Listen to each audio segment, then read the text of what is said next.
Yes,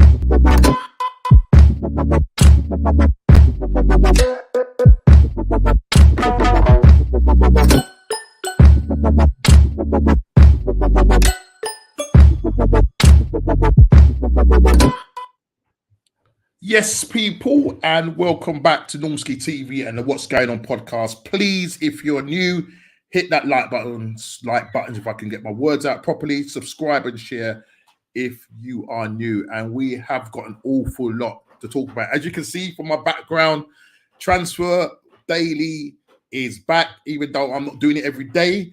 But we will be talking about the transfers, the ins and outs of the transfer window. The wheels are slowly starting to turn, and activities. We're hearing Chelsea, we're hearing Man United, we're hearing Arsenal, Newcastle, you name it, Man City. Players, teams, managers are going to be looking at players who are going to be free. Now, listen, there is a European competition that's going to be happening, so deals might not get done straight away. But listen, at the end of the day, they have to be done. Especially Arsenal, we need to get in players this season, the right players, and get rid of the dross, and let's start moving forward and get the right players in the right positions, because at the end of the day, we've got a bench that we didn't fix, and we need to fix that as soon as possible. But listen, I'm going to stop waffling on. As I say, please hit that like button, subscribe and share if you're new, and we will move. So let me introduce Mr. Big D and Mr. JP to the show. Guys, what you saying, brother? How you people doing? Yeah, man. Doing good, man. Yeah. Doing good. Good, man. All good. Good to have you back on the show. We got a lot to talk about. It's that silly season, people. Transfer window is going to open up in a few days' time, and there's already rumours going on about who's getting who. Chelsea flexing their muscles again. I think they don't like doing their own scouting, by the way. Arsenal interested in. No, they don't. Arsenal are interested in Sesko from IB last week, and look, I'm not 200% keen on him. He's a 21-year-old guy, 14 goals in the Bundesliga, coming off the bench, 21. He's got a buyout clause. Chelsea now all of a sudden want to buy him. Elise, Man United have been linked with him. All of a sudden, Chelsea are in talks with him. You know what I mean? They're doing the same thing they did last season and the season before, and they just won't learn. And again, buying young players, is that really going to work for them? They've got a young manager coming in as well. Only 67 games. Yeah, only 67 games this guy has managed, coming from the Championship. I don't know what the Chelsea fans' views are on that. I don't know what Ezzy's view on that is. But I'm sure when he heard that they were signing, the first thing he came out and said, Championship player, you're having a laugh. But listen, it is what it is. But yeah, Big D, you're doing good, yeah? Yes, my guy. Yeah, man. Yeah, just had to get a little kip in, like I said to you backstage before I go again tonight. You know what I mean? The double bubble business today. Yes. I didn't do it to myself last month, you know what I mean? But then Calvin, looks like a few man like Calvin, Man, yes, like Calvin, man. I've been in the chat for a little while still. Good to have you back on the show, bro. Yeah. But you are doing well. Yeah, man. JP, I was saying to Normski that Sheena's up in Blackpool at a conference. She's on her way back now. Okay. And she was saying that Blackpool's pretty much dead. Like, to a point, there wasn't even a rush hour at 5 o'clock when she went walkabout. She was like, what is happening there? Their shops boarded up. I know it's kind of a seasonal town, but she, like I said to Norman, we used to go there on church trips back in the day for the illuminations and all that. Yeah, do you remember them? I remember those days as a kid, man. But she's saying it's proper. She couldn't believe it. She got off the train and she went, what in the world's happening in Blackpool? Wow. But I heard a lot of those northern seaside places have gone a little bit like Brighton. I think because Brighton's in the south, Brighton's always be able to hold it down. Plus the town. I think we need to be politically correct. It's colour people of Poole. Yeah. Oh yeah, colour people of Poole. You know. Big up Kofi, man. I know you can't be on the show tonight. Like the Kofi. I can't come on. Manny's going to be in the chat. We will be talking about Mr. Machine Slot, and he's talking about getting rid of Enzo, making a few changes for Liverpool. Joel Matip is leaving, and Thiago is going as well. So rip it up, mate. Rip it up, I said. Rip it up and start again. But big up to you, Kofi, man. 1 in 9, isn't it? Is it 1 in 9 for them, man, isn't it? Yeah. Well, apparently, Ten Hag has got the same. Sorry, not Ten Hag. Man United has got the same amount of trophies as Liverpool since Fergie left. That's mad, isn't it? That's mad.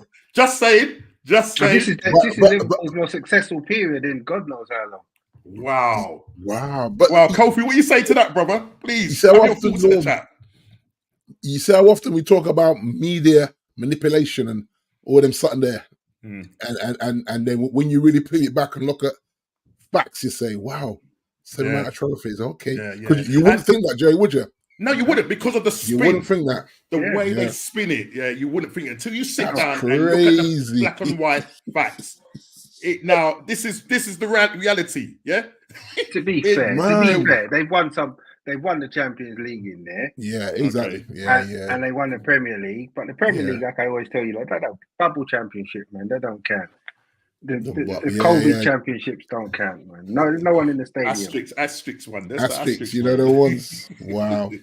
A bit like IFA Cup. That was a bit of an asterisk one as well. If you look at all the years they could have won it, and that's the year they picked in it.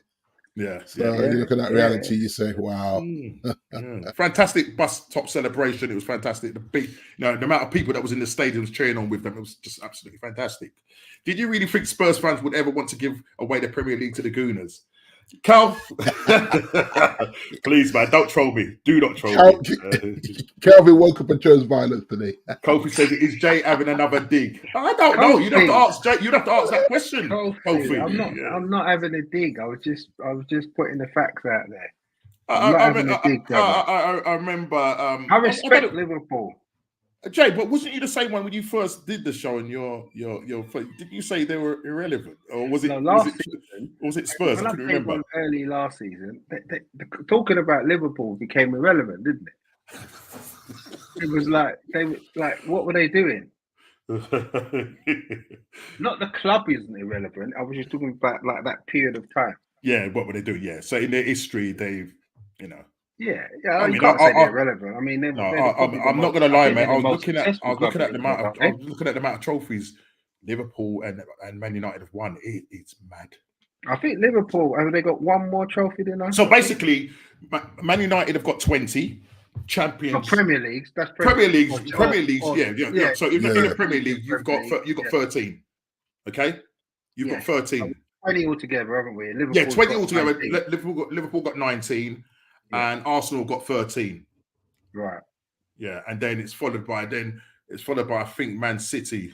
Well, asterisk Man City. We'll come on to that. Liverpool got, what is it, six Champions Leagues? Yeah, that's right. 6 to our 3. 6. Yeah, 6 to our 3. We've got a Cup Winners' Cup. That's how I claim to Europe, yeah. No. But it is what it is. It's a bit of a disgrace, though, that you've never won that. No, it is an absolute disgrace. When I looked at it, I was looking, I just couldn't believe it, and I was kind of like looking through the whole of the amount of trophies like teams, and well, obviously Spurs were kind of in a relegation zone kind of thing. Do you know what I mean? But they did win a European type cup back in the 60s, 50s, 60s. So that's one thing they can say over us. But other than that, the trophy haul is not that brilliant. But in my lifetime, Norms, I can only think of Arsenal in the final once. Yeah, and that was 2006. Yeah, that's the only final I can remember. Yeah, and we almost had it. I remember going down to the pub. Jay, your brother's there, Ian. We was all down there. I can't remember how loads of went there. And I'll tell you what. When that goal went in from Sol Campbell, we thought the building was going to fall down. Oh, mate, I was like, please. Listen, the floors were rocking, everything. Lehman got sent off in that game. Almunia came on and decided that he was going to get beaten at his near post by Etu. And then, man. Barcelona, wasn't it? Barcelona was that? Barcelona. Yeah. Barcelona, at the time, it was. I think Frank Rijkaard was managing them. Was that Henry's last game for Arsenal? Did Henry leave? Yeah. Henry, he left in 2008. Oh, so he did a couple more seasons. Yeah. 2008, because there's that speculation. Yeah. Listen, at the end of the day, he went to Barcelona and he did win a Champions League with them. So he needed to get that as part of his forte, and he did it. Finals with Barca against the Gooners. Yes. I remember that clearly, man. Yeah. But look, it is what it is. We're trusting the process. We go again. This is what I'm hearing. So we'll see what happens. We go again. Go again, FC. That's what I'm going to call us. Go again, FC. Yes, Static, brother. Big up to you, bro. People. Yes, Static. What are you saying? No, people is in there, but whoever's in there, hit the like button, subscribe, and share if you are new. Yeah. What was the asterisk after Gooners for? He's probably in the chat with somebody. Oh, probably him and Calvin, maybe. Probably. Oh, that's strict. I don't even know. Yeah, I saw that. Yeah. What's Kevin saying about Don Carlo? Nice. What's this? Would we consider Don Carlo the best manager of all time? Cool. People, he's right up there. I mean, Pep. I mean, we'd have to go through the amount of trophies. Pep. I think it's done one more Champions Leagues than Pep. Yeah. Because as a manager and a player, hasn't he won 6? No, I'm just talking as a manager. I'm not even talking about. So I think he's won 5 as a manager and 6 altogether. I think he won 1 as a player. But do you remember when he was available and Man United passed on him? Yeah. Who was that? What manager was that? Who did we go and get? Ollie. That was a whole Rio Ferdinand slapping the contract on the table and all that. Oh, so you're talking about Don Carlo? Yeah. Well, the same with us. And then he had Everton. He had the spell to Everton, and I'm like, he's gone to Everton, rah. Yeah. He's got Ollie's got a job. Has he? Yeah, Besiktas, or however you pronounce it. Is it? The Turkish team, yeah. He'll be playing with Jose, innit? Oh, yeah. Against Jose. Yeah, against Jose. Fenerbahce, man. Jose's at Fenerbahce. This man, he just knows how to get jobs, in it. That's just rocks on the just knocks on the door and go, yo, man, I'll win you the league, man. Don't worry about it. I'll win you the league. Don't mess about it. Wow. I tell you, Turkey's nuts as well, you know. As in football. He probably learned the language, Jose. He probably has, yeah. Yeah, the guy is. Can you imagine going there winning it with them there? He's won it, you know what I mean? The guy is just class manager. I know a lot of people are going to say, yeah, he's finished and washed up and all of that, but he's still winning trophies, you know what I mean? And he still understands football at a very high level. Yeah. Whether you like him or not, or you like the style of football he plays, which is normally very pragmatic. Yeah. He's still when you listen to him as a pundit break the game down, he understands the game very well. Yeah. So Marino versus Ollie, boy. I know that's jokes, man. That's jokes. That's gonna be fair play to Ollie, man, because Ollie was in the wilderness for a minute, even though he did say on the overlap that he turned down quite a few. Yeah, he did say that, yeah. But maybe they were championship or below offers, maybe, and he just probably didn't fancy. Some of them were. I think some of them were foreign jobs. Yeah. So he probably convinced his missus, let's go Turkey, man. You can get all them nice fake bags and all them things for his missus. You know what I mean? Yes, Calvin Carlo should have gone to the Gooners, but listen, they decided to go with Arteta because he's basically a washed-up guy. Yes, big up Junior. What you saying, bro? Yes, big up June. to you. Yes, June. Jay, I even forgot to say how you doing. How you doing, Joey? Quickly, how you doing, good, man? Bro. You're good. You're good. That's good. That's good. You see how Carlos sussed out Pep and went a long ball into. Listen, I'll tell you what. The thing about Real Madrid, and we are going to talk about it because you know my topics tonight here. Just wanted to share it with you and the chat. Is there's heritage, but this club is ridiculously good. There is heritage, but this club is ridiculously too good. And you know what we're talking about. And transfer wheels are in motion. Will it be a busy season for clubs this summer? Ins and outs. And the third one is there's a new breed of young managers plying their trade in the Premier League. How will they fare? And last of all, any other business? So where does Man City go into this? How come Man City's not on that agenda? Well, okay. Well, look. I'll tell you what. Since that is a concern of you, Jay, if you'd like to voice your concerns and your 115 concerns, the floor is yours.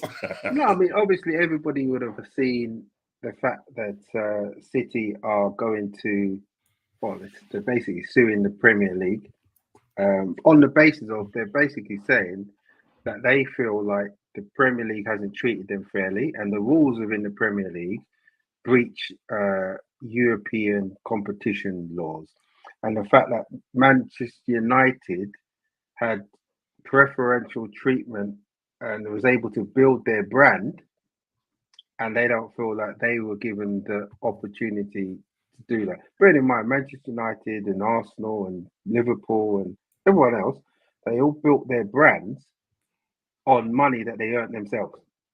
Right. They didn't build their brands because they were owned by a state that was throwing money into them.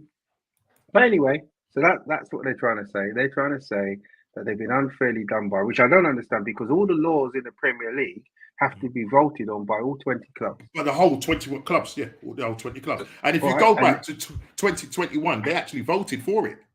So yeah, that's right. What has changed then the majority? Well, even if they voted against it, let's say they vote. When you sign up to the Premier League and you sign the papers and the rules, you say you're going to abide by the rules of the Premier League. Yeah. Now the rules aren't working for Man City because they got these 115 charges. They're trying to jump ahead of the 115 charges and say that the Premier League is now acting unlawfully. Right. And they're not only saying, they're now suing the Premier League for damages. Because they were able to build their brand. Yet they are the second, in terms of revenue, they've earned the second highest revenue behind Real Madrid. Less than 5 million. I don't know the exact figure. And nobody believes the problem. This is another part. This is not being a hater. No. This is another problem with Man City's revenue numbers. No one believes them in the sense that they probably earn the money on paper. I'm not saying they haven't earned the money, but they've earned the money on paper because half of their sponsorships are done by their own owners. Right. Yeah. Right. And that's the bit that I don't, because I was looking at what their shirt sponsorship deals, right? And it's their shirt sponsorship deals in 2017, 2018 was like 32 or something million pounds. By the time they got to the 21-22 season, it doubled. But when we watch their fan base, are they selling any more shirts? Really? No. Because we still don't see their fans anywhere. I went to Abu Dhabi on holiday. Yeah. Right in August, and I still couldn't see their shirts. Imagine that's the place where they're owned. Yeah, exactly. Yeah. I still saw more Man United shirts than I saw City shirts. Right. So I'm saying to myself, where are these guys? Where are all these fans that are buying all these? And how are they generating this amount of money? Listen, as I said, November is when the trial. And you got to remember this thing that's happened where they're suing the Premier League because it's the rules that the Premier League are applying. It's got basically nothing to do with around 15. But then there are people saying that is it almost an ambition because they are looking back on the 2010 and they're saying like they would have had sponsors. Man City would have had sponsors that would have put money into. They're part of Man City. They're owned by Man City, and they've got you've got all these different sponsors that are owned by a country or a government that are putting money into this. So how are they? I think what basically the Premier League is saying is that there has to be fair competition because they can throw if what they're saying they want Man City are saying that they want the Premier League to drop all of these rules, and the owners that are in there and the people that are associated with that sponsor them, they can throw any amount of money, but that's going to be unfair to other teams. Do you know what I mean? And it's just going to be a free for all. And somebody come out and said that it's almost going to be like the money that's going to be spent, especially for the top clubs, where the owners can just pour in as much money as they want. But you see, they're getting sponsors from left, right, centre. So, but they're still. What I'm trying to say is they're moaning, but they're still competing and they're still winning Premier Leagues. So, it would be like Sir Jim now saying, "Okay, Ineos is now going to sponsor the Old Trafford. Ineos is going to sponsor the shirt, like the Etihad, and we're going to." But the difference with Man City were trying to start a brand, a real brand. Manchester United is a brand, and So they can justify a lot of these high numbers that they get, and they don't need to fabricate it with a company that's owned by an owner. I mean, Glazers would have never done it anyway. Yeah. But what Man City are doing is they're basically saying, listen, we want, in some ways, fair enough, I get it. We want to be able to spend whatever we want. As owners, we want to be able to put in whatever number we want to put into our football club, right? But the reality is, whether you agree with that or not, that's not the rules. You can't do it. Yeah. And you signed up for it. Yeah. And then now, I think you're turning around, and now you're turning around. And they're trying to get ahead of it. Yeah, but why are they get ahead of the question I'm trying to get my head around is why are they going ahead and suing them? Because you think about it, if they win the court case, those 150 charges probably go. Right. Okay. Right. Or they have this is an awful look for the Premier League. Yeah. Right. Especially a Premier League that is trying to say to the government, we don't need you to intervene in football. We can govern ourselves. Yeah. And that's what they've been trying to say. Yeah. And now they've got a team that's won 4 Premier Leagues in a row, who's on 115 charges, going rogue, saying we're suing you. We want money from you. This is all the government need. Yeah. Yeah, because if you look at that, Jay, if that happens, then the government are going to intervene and say, right, we need to control the Premier League, and then you're going to see everything from season ticket holders, the fans will suffer for their foolishness, because I think it's a lesson. Because this is what happened to, you see, like, I'm in the security industry. This is what happened. The security industry became so corrupt that the government took it over and formed the SIA to govern it. Right, you got to get a badge. Like, I remember back in the day, in my telecom days, I used to do the door in Croydon sometimes with some of my telecom boys. Like, we never had badges. Now you can't step anywhere near a door without a badge. You got to go and do your training. You got to go and do 2 weeks here and a week there and another week there. So if the government look at that and say, what, City, they say, now, you know what? We're going to call the FA. We're going to govern it. And we're going to all the big clubs are going to get audited. They want to govern it though, D, because they want a slice of that pie that the Premier League is getting as well. They ain't governing it for free. Yeah, so that's what I'm saying. So those fees, it's almost like tides of tides. If you're looking at it in church things, right? Those fees going up are going to make the club say, you know what, we can't do season tickets for that low because we've got to give the government X. Yeah, the fans are going to suffer, innit? Yeah. So when it all gets peeled back, we the ones that are suffering. If we stop buying the shirts or whatever, we stop going. When we go, we don't buy drinks, we don't buy snacks, we don't. It's all a spin-off, Norm. And I think what Jay's saying about the shirt sales, yeah, and you know, Man United probably, aside from Real Madrid, sell the most amount. Well, you got Barcelona up there as well, selling the most amount of shirt sales, and on that will have the logo, because obviously, if they go into a deal and say, right, Adidas is going to sponsor you, blah blah blah, you know, so Adidas will get the majority of it because it belongs to Adidas. Yeah. But they will give X amount to the club, so that's revenue that's coming in. Yeah, because like who Man United, who's your I mean, it's going to be Snapdragon now, the new one. But who was it? Snapdragon. Chevrolet. We've got Chevrolet. No, Chevrolet. Team Viewer. Yeah, so they have Team Viewer, but this season it's Snapdragon. I had to Google that, Jay, to realize this thing is huge. Right. So they got 900 million from Adidas. Now you're dropping Snapdragon on the shirt. No. Adidas there was a minimum of 9 million over 5 seasons, 10 seasons, something like that. Yeah, something like that. It's a minimum of minimum. So it could be more than that. And there's no deductions this time. Right. So you know that they deducted it. The last deal, the Man United in the Champions League, they can deduct some money. That's right. Yeah. Okay, so right. Wow. There's a whole little, and there was a point when I was on the show, Norm, and I put a picture up. Thank you, Calvin. Thank you. Yeah, there you go. Exactly. It doesn't make no sense. Yeah. And like you say, there's rules, and they'll say, well, rules are meant to be broken, but no, not if everybody else is abiding by the rules. And to my understanding as well, Jay and Norm, is that the Premier League teams that had backed it are still backing it to say, nah, they need to fall in line.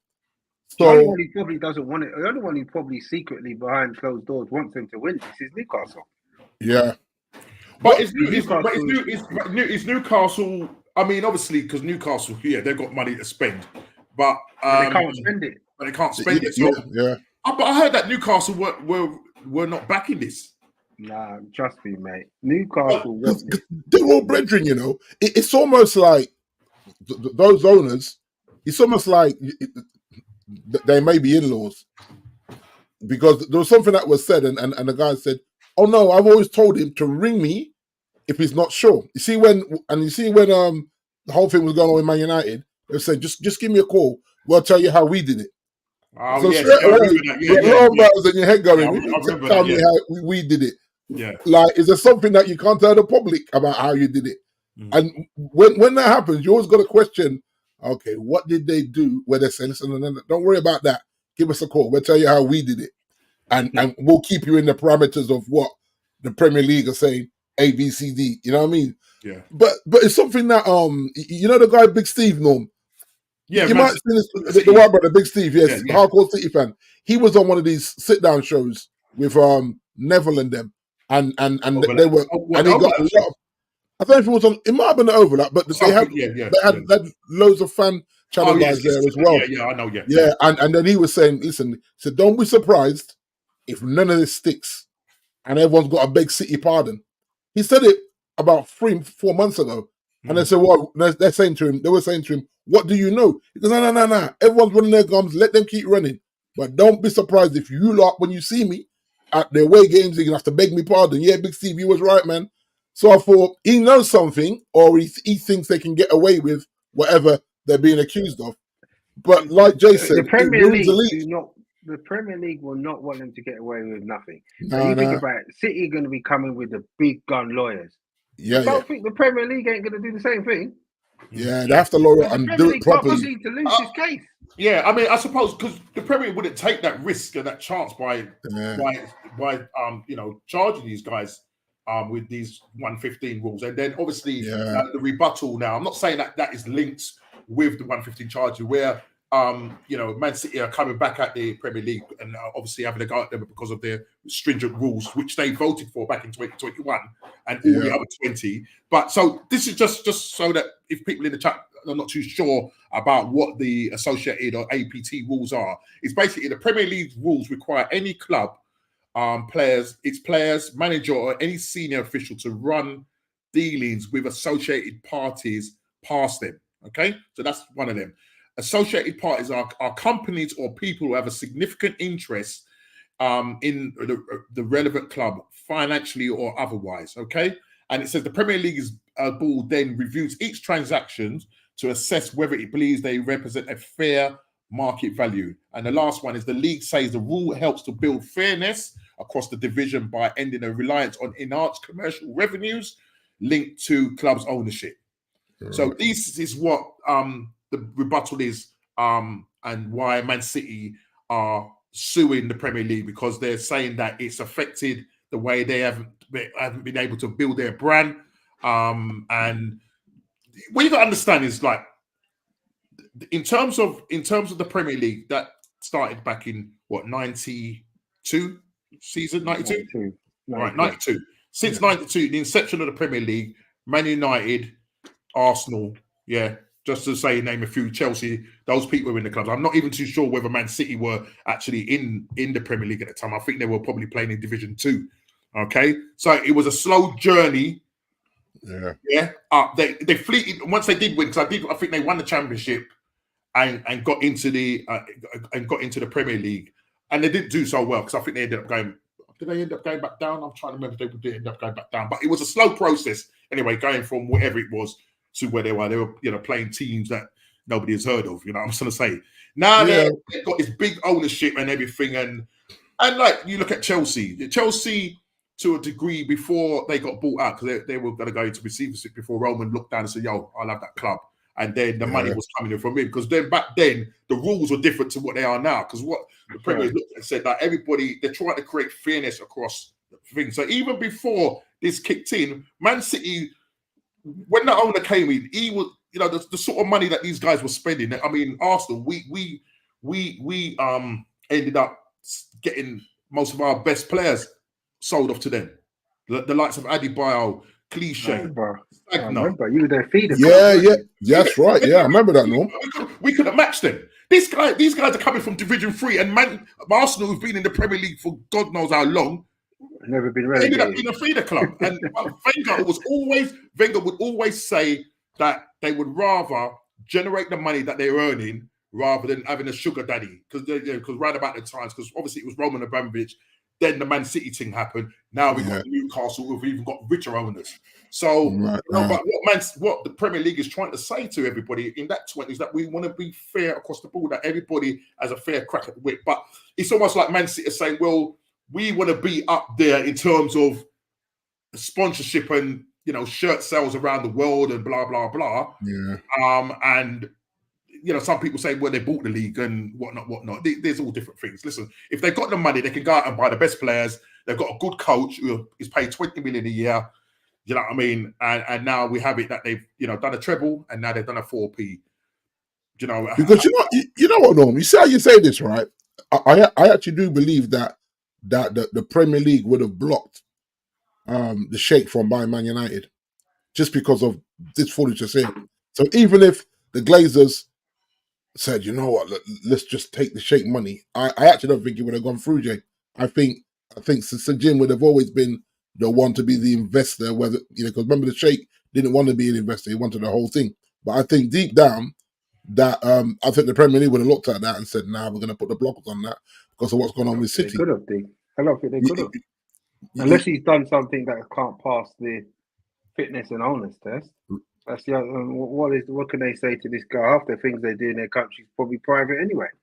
But I think that was some of the things though, Jay. There were some things that they wasn't willing to reveal in terms of the on the financial side. There was always this stuff coming out.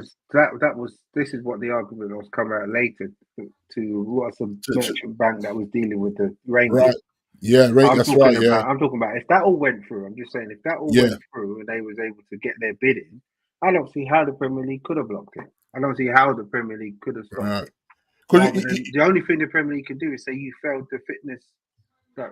But you remember that was something that I don't know. I think it was you that sent me online where there was a registered company on Company House, and that's why everyone thought they're getting it because they've gone through that whole process of registering on Company House and all this kind of stuff. So it's, and I think if the Premier League had kind of put their foot down earlier, then these discussions wouldn't have needed to be happening because everything would have been in proper governance. Where now it's like the Premier League has never acted like that. They never acted like that when the Glazers bought Manchester United, and they probably should have as well. Yeah, they should have. They reacted years later and stopped that kind of purchase ever been able to again. Now years later down the road, now you're crying for these guys to go because the way they're managing, and we're still stuck with the debt. Yeah. But if you look at the Chelsea situation, right, with the whole alleged Abramovich in bed with the Russians and all that, look how quickly they jumped in and said, "Sell the club, bro. We want you out." So I'm saying you could be that rigid against Roman. Then be rigid across the board, because that's not just a Premier League thing though. That was a politics, That was a government political thing. But they were getting the oligarchs and kicking them out of the country, taking away their houses, taking away their.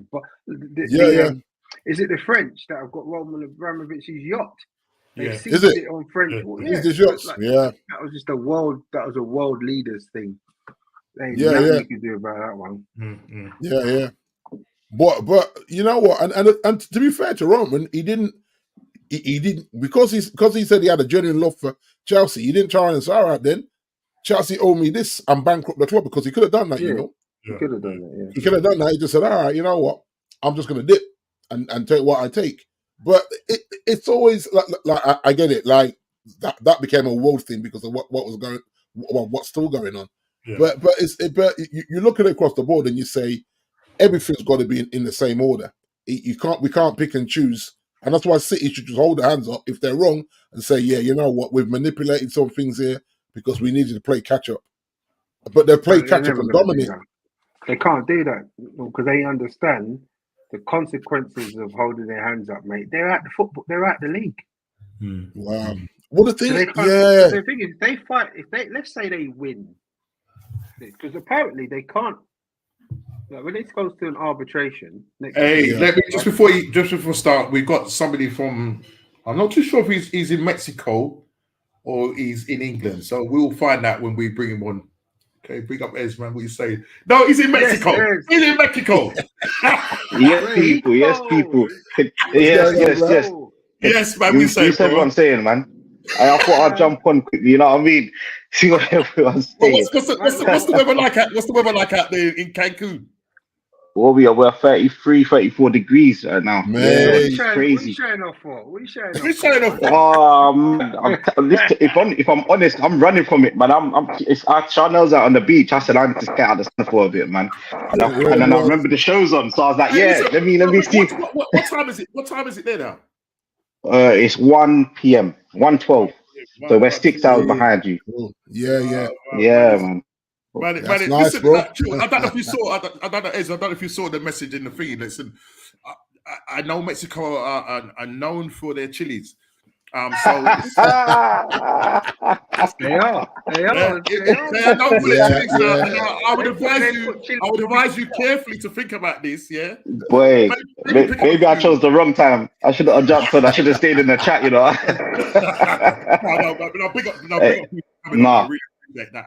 Big up everyone, man. Yes, man. As you, we were just talking about.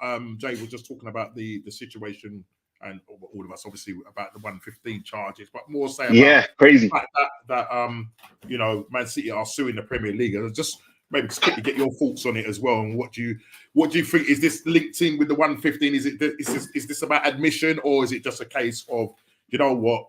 Let's see what happens. How this, because it's going to be in 2 weeks' time.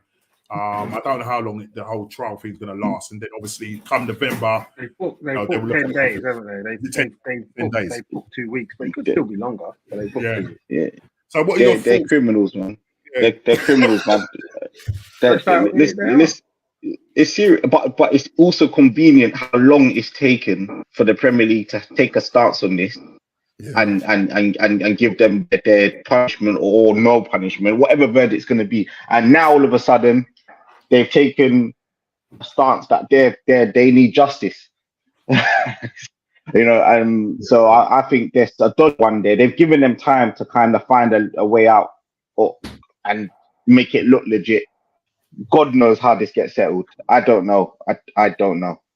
I don't know. I was listening to something today, and they said it's going to be purely all about law, and it's going to be purely all about employment laws and marketing law, all those sort of stuff in court. That's all this is going to be for 2 weeks. It's going to be really boring, and like I say, City are going to have their best people on it, but the Premier League are going to have their best people on it. Right? The Premier League cannot lose.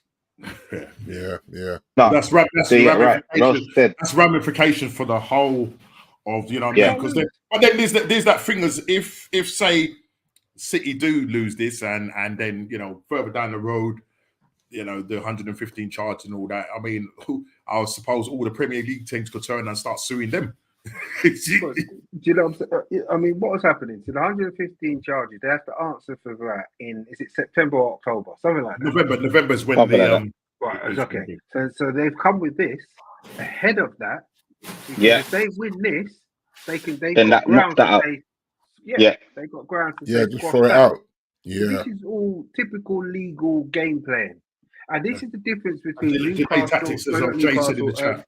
This is the difference between Nottingham Forest and Everton, because those guys never came with all of this.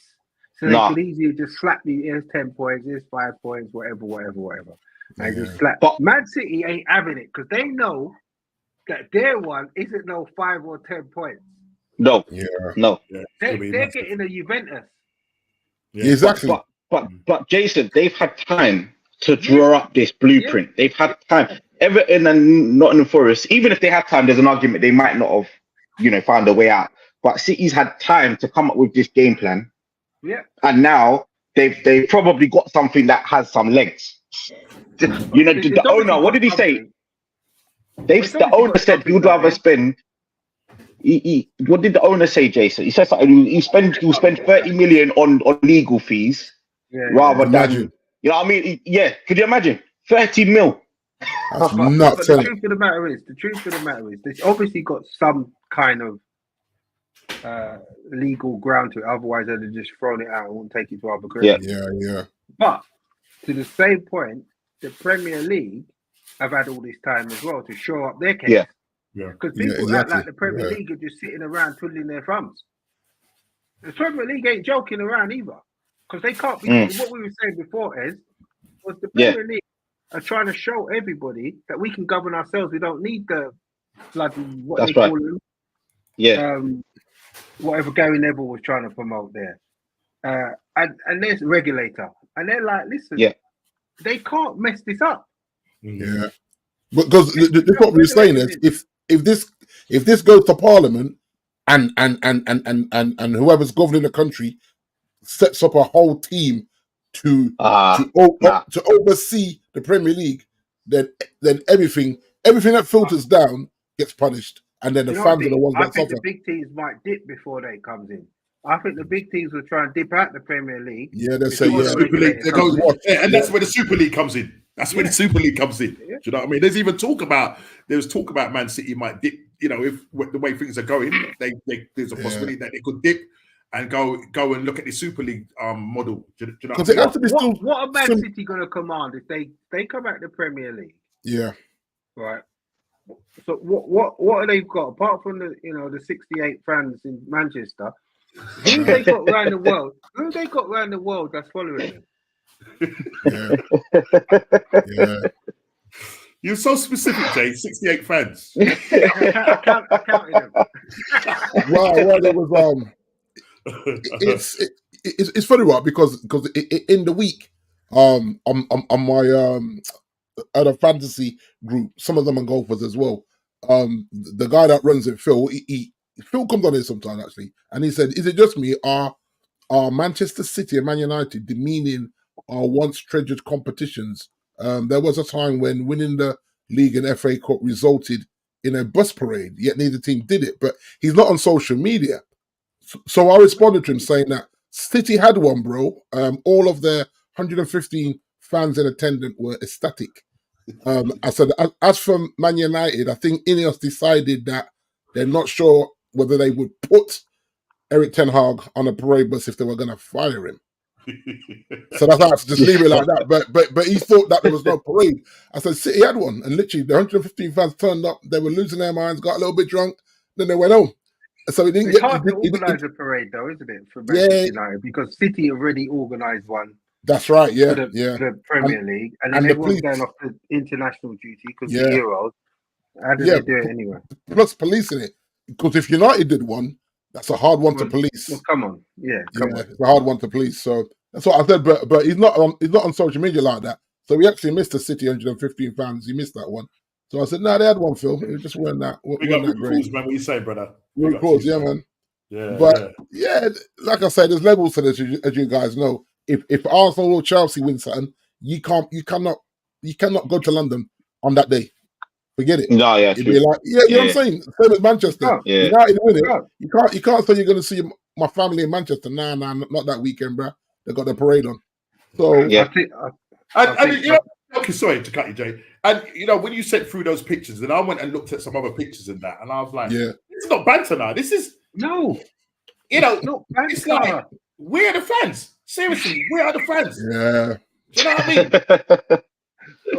know what I mean? Chelsea wins. Streets are done out here. Arsenal, no, likewise. Likewise for Arsenal, 100%. 100%. I'm just looking at Root Call's comment there, right? And I just think whatever as football fans don't want that government touching nothing. Because once the government gets their hands on anything to do with football, Root Calls, I think they're done. They're going to make all these kind of stupid rules that to get their hands involved in it. Look at this. This government wants to send all our teenagers on national service. Yep. All right. General election around the corner, July the 4th, man. Get voting. Yeah, it's not a political channel, by the way. I watched I know this is not a political forum, but I watched the debate last night. They're both a joke. They're shocking. I saw snippets of it, and And I can't do it to myself. It's almost like you're doing. I don't think I'll be Either way, either way, is it as bad as the American Democrats and Republicans? It probably is. Oh, listen, the madness. I mean, I think that's where we've gone. Yeah. I think we've gone that way as a country where it's almost like whatever America does, whatever circles America's in, we say, yeah, that sounds like a good plan. Yeah. Listen, you gotta be careful, man. You gotta be careful because. Well, listen, people, we could keep going on about this Man City thing. We just have to, guys, please hit the like button, man. Hit the like button, man, before I slap somebody today. Anyway, listen, we could keep going on about this. Look, we just have to see how this all plays out. This is not gonna leave us anytime soon, and I'm sure we will be discussing this the following week, the week after, and it'll be interesting to hear what the outcome is. But yeah, it's gonna be interesting times ahead. So just talking about the transfer wheels now are in motion, people. Chelsea. I see that you've got your scouts out again, Ez. Arsenal scouts are scouting for you, by the way, and Man United are scouting for you as well. Can you explain out on earth? Yeah, we're looking at Cisco, we're looking at Elise, and then all of a sudden Chelsea has to jump in and say, "Oh, we want him. You can't have him." Hold on a minute. Hang on. I would admit, the past, the Mudryk gone. Go on, the Mudryk thing was crazy. That was a Maverick Bowley saying that the Americans are in town. I'm going to get a private jet, fly him over, get the deal done before Arsenal. That was pure ego, Mudryk, yeah? Caicedo, I would argue, Chelsea wanted him just as much as anyone else. Lavia, if Kofi was on here, I'm sure Kofi would have something to say about that because we took both Lavia. He's in the chat. Lavia and Caicedo of Liverpool, and that was another one just to say, look, we can pull them both, yeah. However, the buck stops here in it because Cisco, we've been scouting since 2022. His agents, we've been all on his agents from before then, but he's talking about he wanted a development route, and that's why he stayed at Leipzig and Probably good for him, but we're back now. And then also Elise, we tried to sign him last year, but it's to do with the agent. The agent and the buyout clause. Was it a buyout? Something to do with the buyout? It was a buyout clause, but the only one that knew about it was Elise and the club. And Chelsea obviously spoke to Elise thinking that, well, you've told us you've got a buyout clause to it. You didn't tell us that this was a clause that wasn't meant to be known. So, got to legal stage, Chelsea went, whoa. And Crystal Palace also went, look, if you try to do this, which you can, tapping up, but we'll argue that you tapped up the player first, and we thought it was okay and it wasn't, so we pulled away. He's now got a higher release clause. I think it's close to 60 mil now, and we're back in. So this is technically where we've got a relationship with these players and agents already from almost a year, 2 years ago in some cases. It's just now, but everyone else is at the table. You got Man United that want Elise. Elise loves to perform against you guys, by the way. He scores against you guys, and he's obviously put on his audition in there. If you bought him, it would make sense. But will you splash 60 mil on him alone? I think there's other things you have to sort out first. Defensively, it's not broke, is it? Yeah, it's not broke. It shouldn't be. I don't think it should be. You've still got Sancho to get off your books for first. If he's going, he come back. He said he'd come back if Eric's good. So that's why it can't be a priority. Man. It can't be. You got to sort out your defense and midfield. You've got Casemiro going. You've got a defense depleted. There's even talk about Johnny Evans looking at a new contract. That's no joke. That's no joke, Dean. But he actually come out and said doesn't matter. He wants to call time. But I heard it might be a player coach. That's all right. Oh, for real? A player coach is all right. You're doing something similar. Yes, man. Big up. But what's the problem with that, Norm? Yes, Harry, man. Just wait another year, Harry. Just wait another year for a time. No, he's trolling you. Yeah, we go again. We go again, H. We go again, bro. I haven't even bantered Norman about that yet. No way, my time will come. I haven't even bantered Norman. You can banter me all you want, man. You can banter me all you want. Yeah. We go again. Trophy FC. But if you look at it, if you look at what we've been told already with Casemiro and obviously Varane's gone, and they're already looking at some exchange with Wan-Bissaka, so they want Wan-Bissaka gone as well. And so we're looking at it now, Jay. Harry has to stay, which is a wild one. Because if Harry decides that, you know what, I'm off as well, we got a whole rebuild of that back line. And if we rebuild the back line, but this is the thing, Jay. Like you see how I was saying before that surely there's centre backs in the academy, and why aren't we using them? Don't be surprised that Ineos says you have to promote two of these mans if you want to do this. I don't think they're going to ball out how people think they're going to ball out in the transfer window. All right. So Man United, before we go back to Chelsea, they're going to buy two centre backs. Anyway, sorry. They have to, yeah. Man United, do you think Ineos invest in this squad this summer? And when I say invest, I don't mean going to do a Chelsea and spend 500 million. I mean you're going to do them smart buys. You know, like Depay is free this summer. Would you go pick him up? Would you actually get some quality for the money this summer? I don't think they're going to get. I think they're going to try and be smart, but because they haven't got the money anyway. In terms of obviously we're talking about this, not Ineos. We're talking about the all the football clubs. So to Norman's point or question about clubs this season and the transfer, I think it's going to be quite interesting because the new rules start in July. Is it? Yeah, right. July. The one that's going to oversee the PSR one. Yeah. So I think clubs. It's going to be quite interesting to see the way clubs, because all clubs are doing right now is trying to navigate these old rules. Yeah. And I've heard that Manchester United really want to make their signings from the 1st of July for the new financial year. Yeah.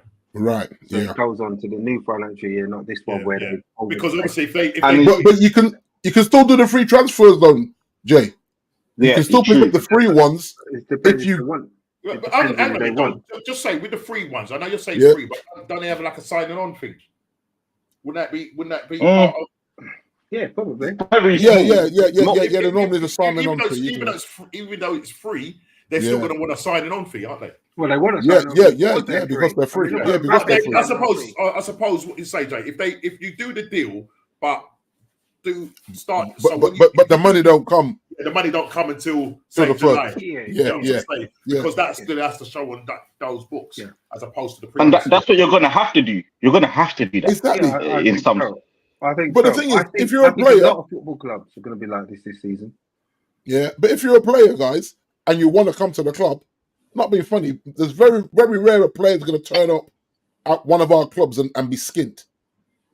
You know what I'm saying? Is to say, listen, I need that money now because I got to pay me mortgage. You know what I mean? So no, but they're not going to do the deal. The deal will start in July anyway. Yeah, but they'll get it over the line early if it's a free, just to secure the services and say, right, in July, all these things trigger. Your signing on fee comes through and all the rest of it. So I'm saying these players have got money. So this holding on. If it can be done like that, then as I said, to avoid this. There's no reason why it can't be done like that. There's no reason why a free transfer can't be done like that. But I don't expect Manchester United to wait until the 1st of July to make a signing. If you saw no. That's what I'm saying. Yeah.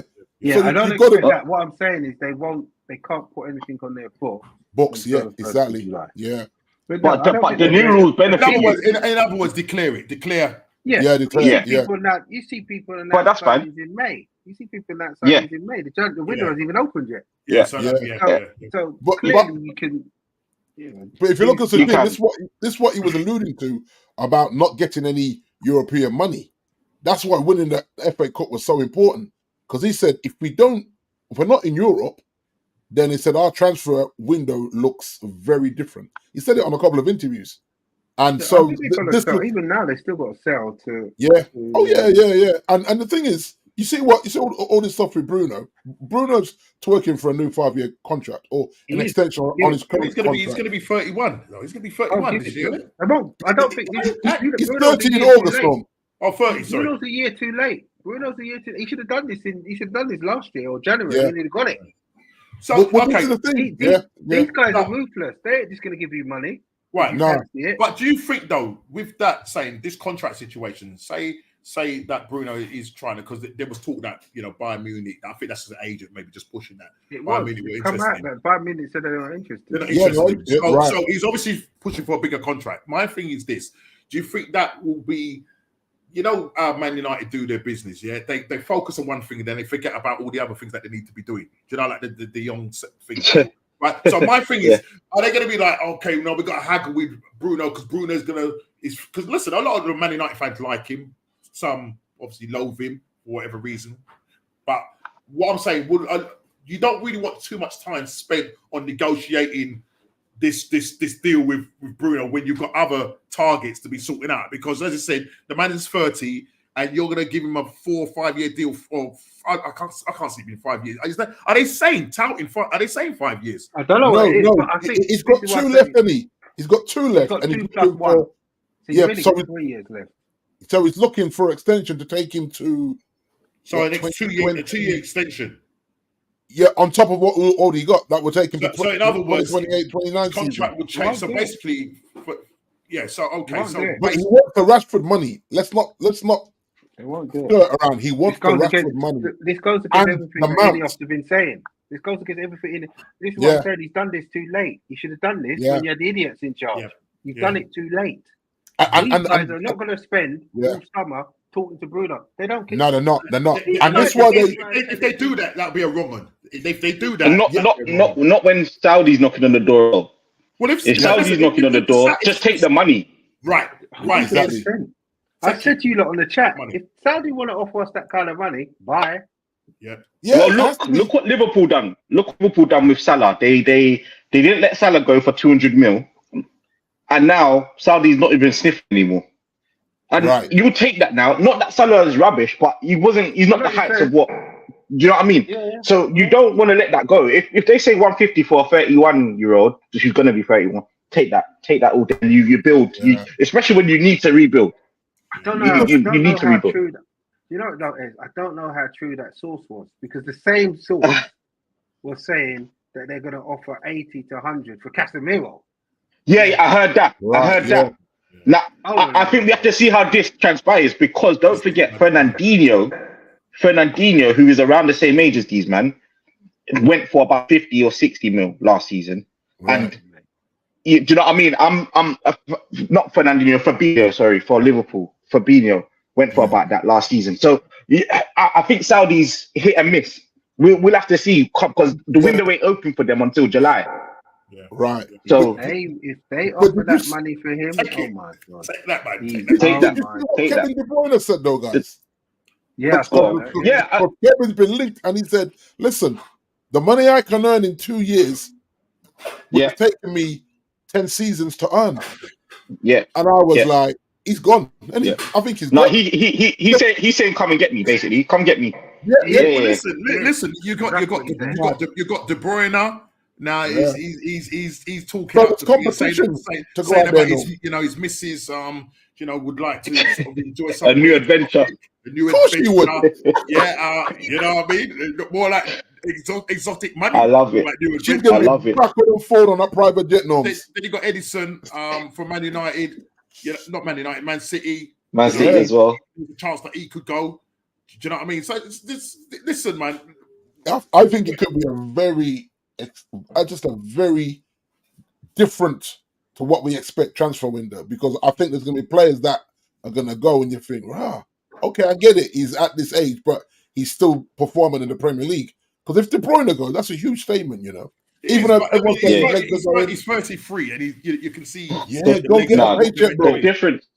difference with De Bruyne is he's just won the treble last season, 4P. He's done the 4 in a row. This is, you know what I mean.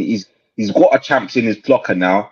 And he's getting more injuries. He's getting more injuries. is getting he's only playing half a season, really. Yeah, that's right. I can understand if they came in for dub money where he's in a less intense league on 700 bags a week. I understand. I actually understand that.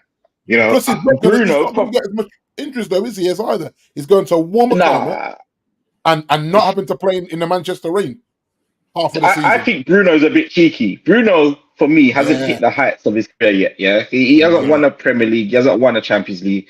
He should be kind of like, you know what, United, I'm happy to be your captain.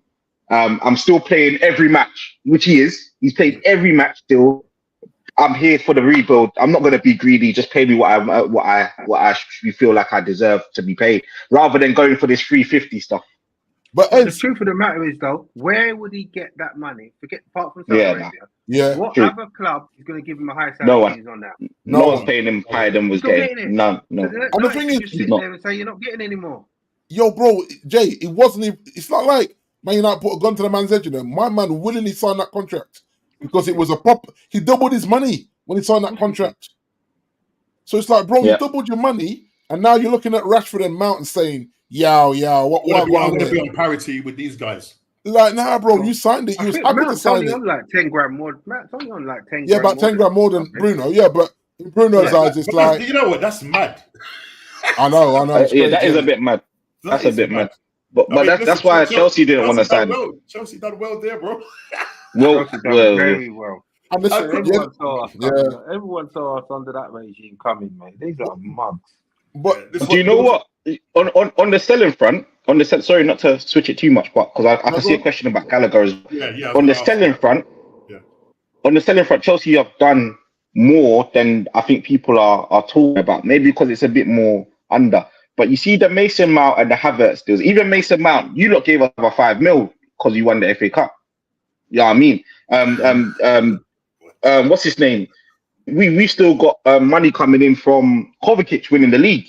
That's another 5 mil from City, or 3 to 5 mil. They said something like that. So these ones, and then Amari Hutchinson, Norman, you let him come to us on a free. Now you're letting him go for about what, 20 mil? We're gonna get 25 million minimum. Is what the quote, and obviously Ipswich, he got them up to the Prem. They won him first option. That's 25 mil profit on the books. That's before you sell Gallagher. That's before you sell Chalobah. That's before Lewis Hall money comes in. That's before Ian Matson, who just played in the Champions final and gave the ball away in the last minute. That's 35 mil we're going to get for him. We're going to get another 38 million for Lukaku. We're going to get another however much you could take. Stop. Kepa. Anyone who can see 38 million for Lukaku is nuts. I ain't giving you jack for Lukaku. Hey, listen. You want him off your book. You want that man off your book. You better let me have him, mate. Bro, hey. I hear you, Jay. But here's Antonio Conte, where he's won the league at Inter Milan and all them things. He's gone to Napoli now, and he wants him. He wants him. Yeah, he wants him. He wants him. And do you know what he will say to Napoli? He will say, "Pay the money because when I was at Inter, he won me the league," and they'll do that. They'll pay that. I can see it now. He's going Napoli, and he wants to be reunited with Conte. Of course he does. So that's 375 per week off our books there too. So it's on the selling front. Selling front, I know we've done a mad thing buying, but the selling front, I can see they're gonna balance these books one way or another. They're gonna balance it out. You're not worried. You're not worried one bit. No, not at all. And that's, as I said, that's before we sell Gallagher, which he seems to have a lot of takers. For me, I'm impartial. Because Gallagher is good, but I don't say he's good because of what he does with the football. I say he's good because he works really hard. He's intense. He gives 110 each game. Don't get me wrong; those are good traits to have in a person. But I love to rate footballers because what they do with their feet. This is football. You understand? Show me something you do with a ball. Football, man. This is top class football. Exactly. Running and working hard is that's quite what it's about. Thank you very much, Jason. Thank you very much, Jason. You hear what Roy Keane said that time when they were bigging him up for working really hard in one that Juventus game when he knew he wasn't going to. He said, he wasn't going to play the final. That's my job. That's my job. Roy's a funny brother, boy. I'm telling you. If he was throwing us wonders and breaking lines and showing us things, you go wow, or putting up numbers like Cole Palmer, I'd understand. But You're gonna give me 60 million for a man that runs around? Oh, please, thank you very much. You can have that, no problem. Someone else from the academy that's trying to prove his proper Chelsea will come and show up. This question from Calvi says, "Ez, do you think that Chelsea trying to sell Connor could have pushed Poch to leave, or was there other mitigating circumstances?" He didn't want him to leave, did he? He didn't want Poch. Poch didn't want Gallagher. He didn't want Connor. He didn't want Connor to go or Chalobah, and that's why he made Connor captain. He's trying to make it clear. Yeah. I can't control what the narrative about him being sold is, but I can show you what he means because I'm in charge of who's captain and who's not. And if I make him captain, that's my message, and that's basically what it was. And that's why the narrative was about that Poch got sacked. He didn't get sacked. He walked because he said, "Look, going forwards, I'm going to need these things. I've got you top 6, which is an underachievement, but it's very good considering the circumstances. You was 12th last season. I've got you to 6 and in Europe of some sort. That's the best I can do. Now give me what I need and I can get you to the next place." Chelsea go, no thanks. We're set on that's that. So and don't get me wrong, I think Poch was never gonna win. He lost to Klopp's kids. Yeah, let's be real. Let's be real. That was the narrative, and Chelsea put out his very best team, which Klopp had his Bob, Dan, whoever running around, who never kicked a ball again after that game, by the way. Never kicked a ball again after that game. And he was never going to win at Chelsea, Poch. He's Spurs. He needs to go back to Tottenham when Ange's up. I think that's what's going to happen. That's what needs to happen. But credit to him, got us Europe, but he was always the guy before the guy. Now, Maresca, I'm sure you want to say something, Norm. What are you trying to say here? What's going on? What's this you put up? Do you want to read it? That's what it says. In a meeting, the board, Maresca was asked if he thinks this squad is ready to compete for top. He replied he didn't come to Chelsea to compete for top, but he believes the squad should be fighting for the Premier League and the amount. I'm not reading the rest. He wants to challenge City. Okay, I'm not reading the rest. You see what he just said there? That's his job on the line before he's even started work, I promise that's his job on the line. Because you see if he's coming 7th and 8th next season and talking about... Why is he saying that? Why is he saying that? Why is he saying what? Why is he saying that he's going to challenge, City? No, because he knows how to win over... He wants to win over the fans. He wants, after everything that we've had, this mediocre Potter saying that the boys tried their best, and Pochettino saying that he's paying for penalties, he's getting a cup final. He knows the fans want to hear this talk of we should be this and we should be that. He's done the right. And don't get me wrong, that's going to work, but that's going to work for now. You see the drawing to Bournemouth and stuff. Yeah, what you see me on here telling you what the fans are thinking on Twitter and that. But at the moment, I've got to back him. Okay. I have to. I have no choice. Okay, you have to, obviously. Like, listen, the guy has only managed in his whole career in terms of managing top flight 67 games. Yeah. That's Parma 14 times and 53 times with Leicester. He got them to win the championship. And I remember when it was announced, he said, "Yeah, we got a championship manager. What does that mean for?" I can't. You have to give me what you exactly said, even though you're backing him. What was your thoughts about getting a championship manager? I see you next year when we get relegated to the championship. I see you. So you've got a lot of faith in this guy. I'm being dramatic. Listen, the guy, from what I've had to do my homework. He's Arteta part 2, a Pep disciple, bald head. You know what I mean? Literally studied everything that Pep. Hey, now with the ball, my brethren. Listen, listen. You know what's going on here? I see you, D. I see. I mean, but ET hate gang. You know what I mean? It's the free eggheads, yeah. Yeah, you know what?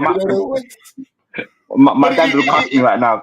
It's obviously come out with this premature statement. I think it's a bit premature for him to be saying. I get it. He's trying to win the fans. He's winning over the fans. But he's putting a bit of pressure on him. And with a guy, listen, he's what old is he?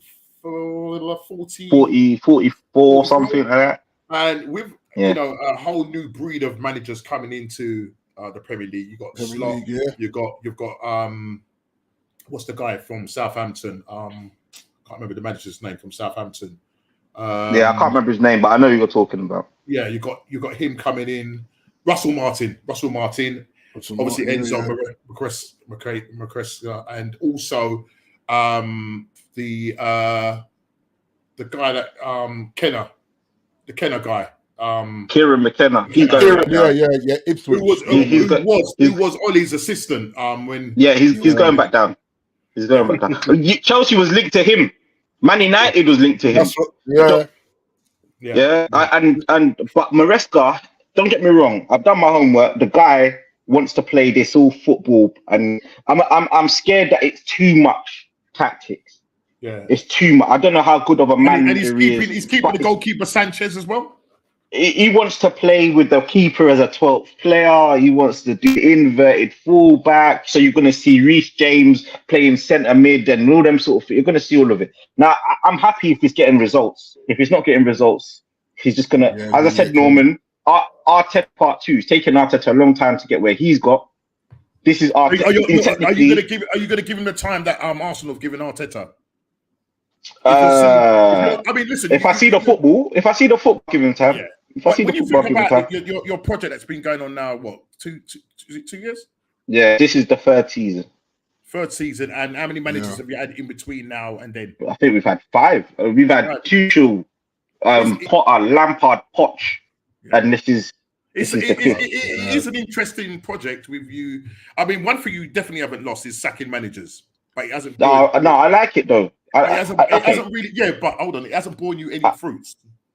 It hasn't, but it also is a statement that they're not accepting mediocre. And if they can, like, for example, Potter came in and he got a new fade and he's wearing turtlenecks. You weren't doing that at Brian. What are you doing, bruv? What are you doing, bruv? Yeah, man, just shooting on it. At least act like you've been here before. Act like it. At least he said he's never been to a Champions League match. Never. He's never been to a Champions League match. One of his first games was managing Dortmund away. What's going on? What's going on?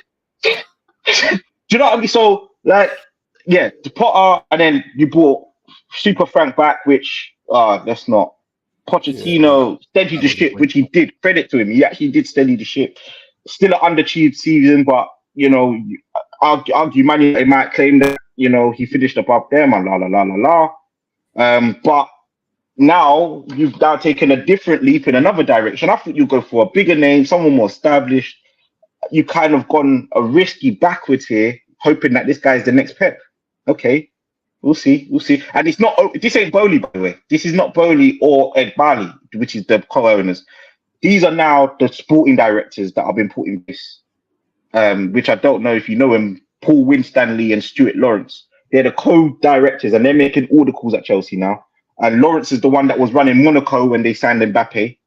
And Paul Winstanley is the one that was running Brighton when they made all these big moves for whatever, to buy these players and sell them on for profit. So they're trying this joint model between them to run Chelsea now. And they made the call to sack, not sack Poch, but let him walk and bring in this guy. Let's see. Yeah. What are the owners' expectations? Go on, sorry. No, go on. No, what was it? What I was just going to say is, what's the owner's expectation? Because I remember reading something before, you know, or they said the incoming manager that comes. I don't know if that's anybody was actually trying to say that, you know, they're not. Their expectation is that this current crop of players and the new manager that's coming in has to make top 4 this season. No, it's top 4 or you're with your head. Even though they're giving this guy a 5-year contract, there's clauses in there that they can sack him with no penalty if his performance isn't of these benchmarks. Now, I doubt if he gets 5th, they will do that. But if he's coming 6th and 7th and the football ain't there, they will sack him and they don't have to pay very much. But the 5 years is there to say that if we can see progress, just like Arsenal, it's the same thing. It's Arteta part 2. If we see the progress is there, the football's there, we will give you time still. If not, we'll sack you and it won't cost us much. So this progress journey that your team's on now, 2 years in under Todd Bowley, you've got the whole world, and at the moment, he hasn't been as successful. I mean, last season, you ended up, I'm not going to say last season, season 4, you ended up finishing around 10th, 11th. This season, something like that. There's been an improvement and this was under Potter as well. You didn't expect that kind of last push. You ended up finishing, was it 7th or 6th? 6th. But obviously, because Man United put a bit of spanner in, you ended up playing in the Conference League. That's right. So next season, if you get top 4, obviously that's progression. Yeah. And if you do make top 4 the following season, more players. You've got to stay. You've got to stay. Because if you see the football that you want to see, I'll give him time. Personally, how long do you give him to win the league? I'll be honest. With the amount of money Chelsea's spending and spent, he's got to go. It's got to be in the next 3 years. It's got to be in the next 3 years. He won't get 3 years. And that's it. That's mad catch-22 here. Jay, why would he get 3 years? Because he's at Chelsea. Okay, so where's Arteta can go the next 3 years and not get sacked? He won't get the sack.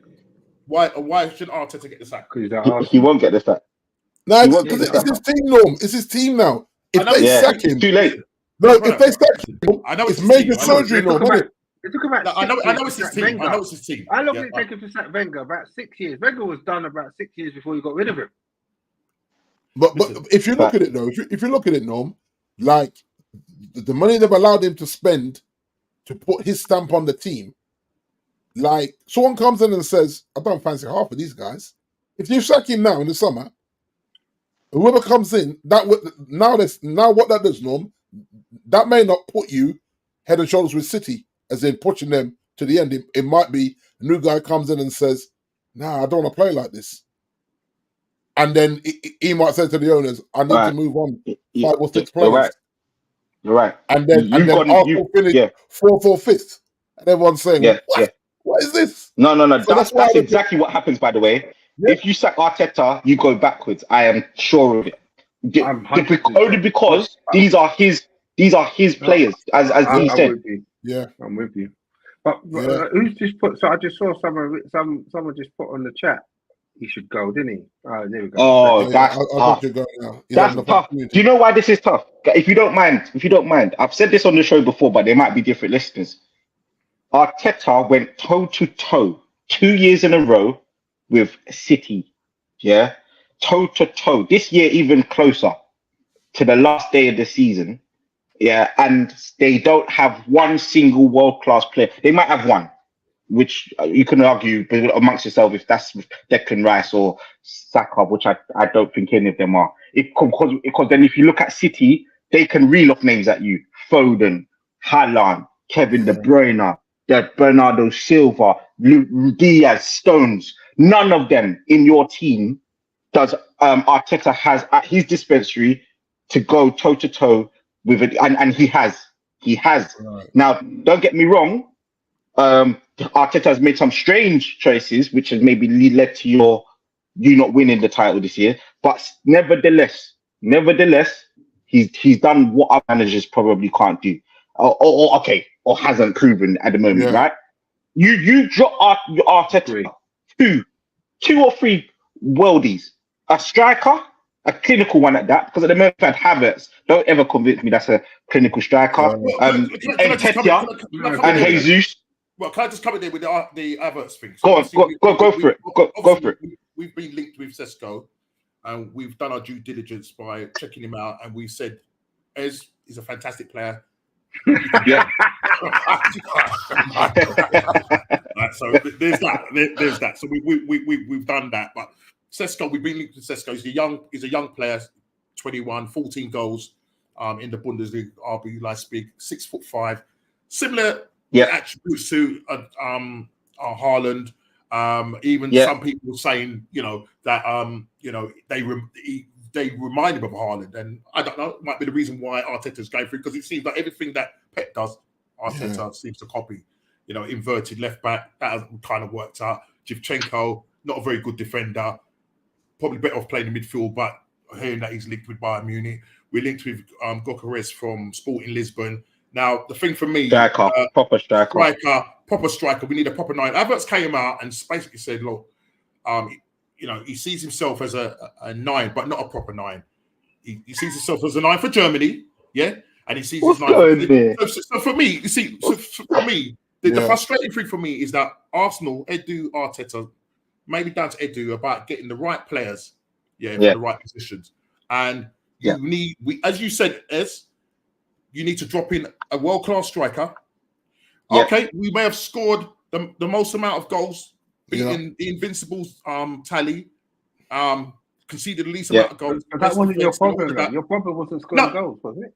No, the problem's not scoring goals, but in vital moments, Jay. Yeah, that Aston Villa game, right? Where 100%. Yeah, that Aston Villa game is probably where we lost the league because he decided he wants to be clever and play Havertz back in the midfield when Havertz was really banging the goals. He was doing better. Jesus has only scored 4 goals. Jesus has only scored 4 goals this season, 4 in the Premier League. He's not ruthless enough. About 6 or 7. But no. You drop a number 9 into your team. You drop a world-class number 9 into your team. I don't know. Let's say Haaland or something. Everything you do changes. Right. So this number 9, this Sesko guy who we're linked with, and it's looking like if we go and try and outbid Chelsea are going to come out winners all day long. They're going to sell him a dream. They're going to give him an 8-year contract and say trust the project, trust the process, and all that. Blah, blah, blah. Give you 8 years, no? Huh? No. I'm talking about the striker. Oh, right. What I'm trying to say for Arsenal now, we need to go out and get a world-class striker, as you say, Jay. We need to go drop a good number 9 in there that can bang it. Just everything you do changes, though. Hold on, team and how you play. Now look how it changed for City. How they played when they dropped Haaland in lower, they won the treble. There was a slow adaptation because they were playing with a full. Hold on, but I agree with Jason, and that's why the number 9 you buy needs to be the right one. What I mean by that is you need a complete 9, one that's bringing players and score goals when he's given a chance and act like he likes doing that. That's why City, I personally feel like Haaland was their second choice. Kane was their first choice. They put 100 mil down for the season before Haaland, and Kane was gonna do all of that interchange play. That Pep wouldn't have to do too much with his system if he had a Kane. Now Haaland was all right. Well, we can't get Kane. Let's just go and get this young prospect and see if we can build him into, to be that guy. Probably not a guy. Arteta needs that complete striker. Someone like Sesko, but Sesko for me is not even it. Gyökeres. I don't know how much you guys have seen Gyökeres, but he's got 39 goals and assists this season. I think in the league alone, 39. What team is that? Is that from Sporting? For Sporting. Sporting. Right. He absolutely, and that's not just the Portuguese league. He done it in Europe on the big stage. He's done it against. He's for me. I think that's the 9 Arsenal want. He wants to bring in his teammates, but give him a chance. Oh my, his finishing, striking abilities. These days we don't see our strikers shoot outside the box, guys. He's hitting it. He hits it clean. He means it. He's a striker that likes that. For me, as well as the passing ability, Arsenal, I don't think you should be looking anywhere else. What I don't know what else there is. Sesko's got that, but he's a lot younger. So I don't know if you could trust him to carry your team. If you look at it, like Arsenal don't need a 21-year-old striker, no. I think you need a seasoned striker at least 26, 27 years old. Ivan Toney. It's too much. Yeah, there's too much pressure on it. Like we tried this with Haaland and see how that worked out for us, no. It's too much to what they did, no. I think United's big structure. But United's structure is right. Arsenal's structure is Arsenal's structure is better than what United. But Jay, if you hear how I'm hearing they're talking, they're going to give Haaland the number 9 shirt and look for a striker to assist him. Are you mad? Really? We just saw this season. Yeah, but what they've shown you this season, we've got the numbers of shirts all that. D. Honestly, I don't care. Because what they show you this season, they can play around number 9, and they showed you that towards the end of the season. Exactly. They can actually, the team could actually play with, and he can be a super sub like Ollie. Exactly that. So I think whether they're giving a number 9 or it doesn't really mean anything to me. But I think back to the Arsenal thing. You lot know I'm not an Arsenal fan, so I can't stand Arsenal. In fact, right? But I'll just be honest. But as a neutral, if you ask me as a neutral, just talking football. I think it's crazy to sack the guy. I do. I think it's crazy. Yeah. But Same. I don't watch Arsenal as closely as you lot do. I grant you all of that. You don't know all the more, what's going on inside the team. I don't know all that stuff. I just look at what I see on the pitch and I see progress. I see a team that's done bloody well for 2 seasons. and I didn't win a trophy, and it seems like he gets really tunnel visioned on the Premier League.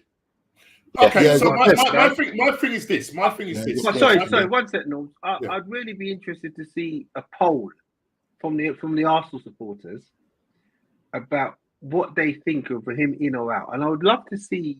Listen, I think you'll probably find that. Listen, Arteta has listen. I'm not going to deny that Arteta has not got the club, being competitive with Man City 2 years running in a row. We've got much closer to them, so 2 points. Yeah, next season it'll probably be 1 point. May not probably lift a trophy or anything like that, but we've progressed because we're 1 point behind him. Okay, but for me, what I call progression, and I think Static said it earlier on, is if we come second and won a trophy, whether that's a Carabao Cup or an FA Cup, then I'll call that progression. Yeah, you can't be tunnel vision, no. We've had a good season in terms of when I say good season, let's just get this right. We've had a better campaign, as opposed to Man United. But Man United have been more successful because they won a trophy and they've won 2 trophies. Yeah, so I hear that. Yeah, I hear that. I think Rob was playing last week, no, isn't it? Progression's about the issue is, let's be real. The issue is, right? Let's take away all our allegiance, all our banter, put it all to one side. If you ask me what I'd rather be right now, I'd rather be Arsenal. All day, the Manchester United, because you are in a position where you know what you should be able to win a trophy. Let's be frank. He hasn't done it, right? But your team is darn good enough to win one. Yeah, we're good enough to win the FA Cup. Listen, the FA Cup is ours. You know, we've won it. We've won it 14 or 15 times. You know, we're good enough. Let's not add numbers to it. Yeah, to it. Okay. Yeah. But this is the thing, though. Just for argument's sake, you're in the Champions League and you finish third in your group and you drop down to Europa. Arsenal should be able to go in Europa and just smack it. Bam, there's your trophy. Settles the fan base down. Arteta's putting silverware in there. But it's almost like there's a level of he has become so obsessed with doing it over. My problem is this. Why couldn't we win the Europa League? Because I'll tell you this now. H said it in the chat that we can't compete whilst Man City or whilst Pep is down. But you can. Well, you'd have to make that point to H because for me. No, but Klopp did it. No, Klopp did it. So why can't Arteta do it? Yeah, but let me just answer the question. Like to static root cause, who would you like to see replace Arteta? Because you're only really as good as the guy who comes. That's a good question. If you told me to get rid of Arteta, if somebody was available, I know because at the moment it's hard to get who is it? Obviously, we know you can't get Pep.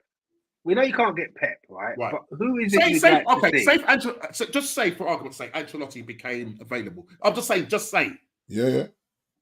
Or just buy him out from Real Madrid. Do you know what's funny? You know what's funny? Yeah. You see, Ancelotti, he ain't coming to play football. You know, he ain't coming to play football. I'll be interested. He's not coming to play system football. That's what. Right. That's what you're saying. He's not. Yeah, exactly. He's not. He's not. It's not going to be pretty all the time. It will be in periods. Not all. He's going to just win you stuff. Simple. That's Ancelotti. That's Ancelotti. The reason I asked that question, I know you're probably saying you get the same question all the time, but the reason I asked that question is, like, and we've seen this in our football clubs. All of our football clubs here have seen when it doesn't matter what chaotic Manchester United. If we still had Sir Alex Ferguson, we wouldn't see this chaos, right? So it shows you the manager. Alex worked in chaos. It shows you how important the manager. People talk about how Man City are structured well. Take Pep out of this. Exactly. They're winning all this. No, they're not. So the question is, who comes in to take you forward? Massive question. Because sacking him is one. Listen, I'm not here to tell you to keep the man, sack the man. It's your business as Arsenal fans to debate that. But my point is this: who you bring in is going forward. I think at least he wins trophies. Oh man! Careful what you wish for. Honestly, careful what you wish for. You know, think Ten Hag is that bad, right? I just think Ten Hag needs someone above him to say, dude, you're not in control of everything. You need to do this and this. You need to stop this crazy. And you saw when he stopped that crazy way of playing after 35 games of doing it in the Premier League, we weren't that bad. But it wasn't that bad. And then he won the cup. JP. This was Jason Wilcox, because Jason Wilcox been shadowing him from he got there. And apparently he just had to pull him up and say, bruh, stop this.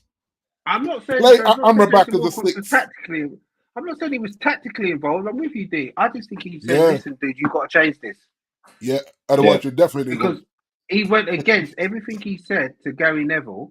Well, Gary Neville asked him, why are you so open? Why don't you change it then, basically? And he said, I can't change it because the players will get confused. Yeah. Exactly. I remember that. I remember that. After 38 games, he changed it. Yeah. Where was that all? As I said, where was that all season? But if you look at that as well, this was what he changed it against Arsenal. Yeah. And after that, I think you said it, Jay or D, that next game. Watch when he goes into that Man City game. Yeah. He's going to play very. He's going to change it again. Remember I said it. Remember I said the false nine. Yeah. It's No, a lot of that is stubborn pride as well, Jay. No, I hear Root calls his point here. It's not, but we're fans, right? We debate this stuff all the time. Who do we think will come in to take the club forward? Because I think it's so easy to talk like that. Get rid of him, and then we'll be the same ones complaining as fans this time next year when the club's gone backwards. Yeah, and we didn't get the appointment right. Hey, put it this way. I would celebrate if Arsenal sack Arteta because I know that's another rebuild. No, the new manager wants another 6 of his own players, and that's going to take a while. You got to get the old ones off your book. I would love it. I would love it. Let me just put a fair question in here. Yeah, let me put a fair question. Okay, so we go again next season. Okay. Yeah. Now, okay, so I'm just going to try and look at the criteria in terms of it looks like they're going to give him another 3 years. Okay, so and I think H has agreed that he should get 3 years to get this over the line. In those 3 years, if he doesn't win the league and he comes second, all those 3 years, what should happen at that point? If he gets at that point, he's now 8 years in, and only probably one. I'm hoping. No, let me just say this: I'm hoping that he would have won some sort of domestic trophy because I feel. Yeah, he needs to win one of them. I don't think he takes the domestic trophies seriously. We went out in the third round in the FA Cup, and we went out to West Ham in the Carabao Cup. Right? We need to take this competition serious because when you take this competition serious, it breeds that mentality within. What you must understand, that's right. The proper players that Arteta have got now have not won anything. Yeah. Proper players. Listen, it's a fact. They've not won a trophy. He won that trophy with Arsene Wenger's men and Unai Emery's men. Right? He's now done a big rebuild. Yeah. Because listen, he spent now nearly 700 million. Yeah. But no. Yeah, but he spent nearly 700 million. D. I hear you. We've come second. I'm going to stop fighting for his job. I'm going to stop fighting for his job because I don't actually get. If you look at your spine, you have a top 5 goalkeeper. You have 2 of the top 10 centre backs in the league. You have 2 of the top 10 midfielders in the league, as in Odegaard and Rice. So if you look at your spine, it's only really a gunman that you're missing in that spine. No, we need more. No, let me say our first third team are good. Our bench is not being fixed. Yeah, that's true. We've not got a good bench because when you look at the bench, who are you going to bring off for there? We haven't got a good bench. I'm saying this season, this is what my expectation is, and I want to see them man be serious in the market. Go for a gunman. Go for someone that's going to back up Saka because he's been virtually run into the ground. To the man, to all conspiracy theories that like when he starts limping, it's just a way of thinking. Right? There's all of that. Right? There's all of that. Even Rashford. Stop it. Eddie Nketiah was given 100,000, the number 14 shirt. The guy, he doesn't trust him. He doesn't trust Reece Nelson. He doesn't trust Fabio Vieira. He's not strong enough. You've got. Well, he stopped trusting Martinelli as well. Hold on. Martinelli. No, Martinelli will be good. Martinelli, he just had a drop-off season. I'll keep Martinelli. Those sort of players, I actually like Martinelli. Yeah, he's a good player. The only thing he just needs to do, and we all know it, get your head up, bro. Just get your head up. Yeah. He's never Radford like that. Little things that he needs to adjust in his game. It's literally running down the blind line, head down. Get your head up. Yeah. But I'm sort of saying that the Arsenal need to address the squad situation. Yeah, we're going to be playing a lot more games this season, and with the new Champions League format as well, all of that is going to come into play. So that's wild as well. We have to make sure. Obviously, same with the Europa League format. Yeah. I don't know if it goes down to the Conference League. I'm not too sure. Their format's got less teams, I think. Got less teams in it. Yeah, I think they're all similar, though, aren't they? Ask Ez, he knows more about that than the rest of us. Here we go. Here we go. Ez has got to qualify for it first. You got to play the. Here we go. Thanks to United. Yeah, you got to play a qualifier, Ez. That's right. There, bro. Yeah. Well, you say when Maresca loses that, it's going to be all ex-mass exodus. Can you imagine World War III in London, bro? If he loses that? Oh, man, with his inverted fullbacks and underlapping this and that. Yeah, watch. I can't wait. But if he comes in and cooks, Ez, you're going to be happy, bro. That's the truth, isn't it? If he comes in and cooks and gets that right. I mean, he could start. Hold on. He could start like Ange did. Ange started brilliantly, didn't he? Yeah, that's right. I think Ez wants to address this comment by that's a bit disingenuous, Static, because Conte, yes, he took us from 10th or whatever he did, but he had a serious gunman in Diego Costa up front, Hazard on the left wing, Fabregas in the middle of the park, Fabregas and Kante. You can't. Hold on a second. Yes. Still did it, yeah, but what else did Conte have? Experience. Absolutely. No, but Conte tried the nonsense, He came to the Premier League and tried to. They said to him he can't play for I'll tell you this now. It doesn't matter what good manager goes to Tottenham, they ain't gonna do nothing. So forget that. No, true. No. Spurs are designed for losing. Sorry, Chile, if you're listening. They're not interested in cups. And that's why Ange will be gone soon, and he's gonna realize that's not the club that he's gonna go. I won't be surprised if Ange goes this. I won't be surprised to see Ange go next season. Okay, Spurs break managers. They break managers. Yeah, they honestly because shut up. No. Conte went there, Jose went there. And now whoever is there now, Ange or whatever, they just it's not gonna happen. It's just as long as Daniel Levy's running the club, is that his name? Yeah. Calvin having it. He's not having it. Sorry, man. I'm sorry. You know what? You know what? Honest truth is, I like Spurs. I like how they do business. I've never had anything to dislike. Like they never challenged for anything. They've never been a rival of United. So I've never had a reason to dislike them. I'm just being honest. So I quite like Spurs. But the reality is, I just think... You just feel sorry. No, it's not that you like Spurs. You feel sorry for them. You don't like them. You feel sorry for them. Because sometimes, you've ever been in a group, right, where a load of football fans all debating, and there's always one guy that's really quiet, and it's always a Spurs fan. Right. Well, it's a Spurs fan, and that's his name's Chili, because Chili got their chat. You know what I mean? Everyone's loud, running up. No. Chili's probably talking about City or something. Yeah. I was about to say. Yeah. I was about to say. Is it Thursday, Chili? Yeah. I wasn't being disingenuous, bro. I was actually praising your team. But okay. No. I'm talking about the fact that obviously Conte done a madness, but that's probably not something to relate to these teams. Not a disrespect, my bro. It's just that Conte had the better, when you've got Hazard and Conte, Kante, Fabregas, you should be. You don't win a title with that. You get that. One of the biggest things, right? I know you say you got all these players, yeah. But the one thing that, and it was after the Arsenal game when we beat you, I think it was 3-0 or 3-1 at our ground. Yeah. Yeah. And the next game, he switched it. Oh, he flipped it. That was the day when he dropped the 3. Yeah. All of a sudden, he started playing 3 wing backs with Victor Moses. Victor Moses is a winger. Norms, I'm glad you know that, yeah, because he came out in that conference after the Arsenal game and he said all this English coaches told me I can't play my formation, I can't play my three at the back. On Monday, we're going back to the back. I'm going to play football my way.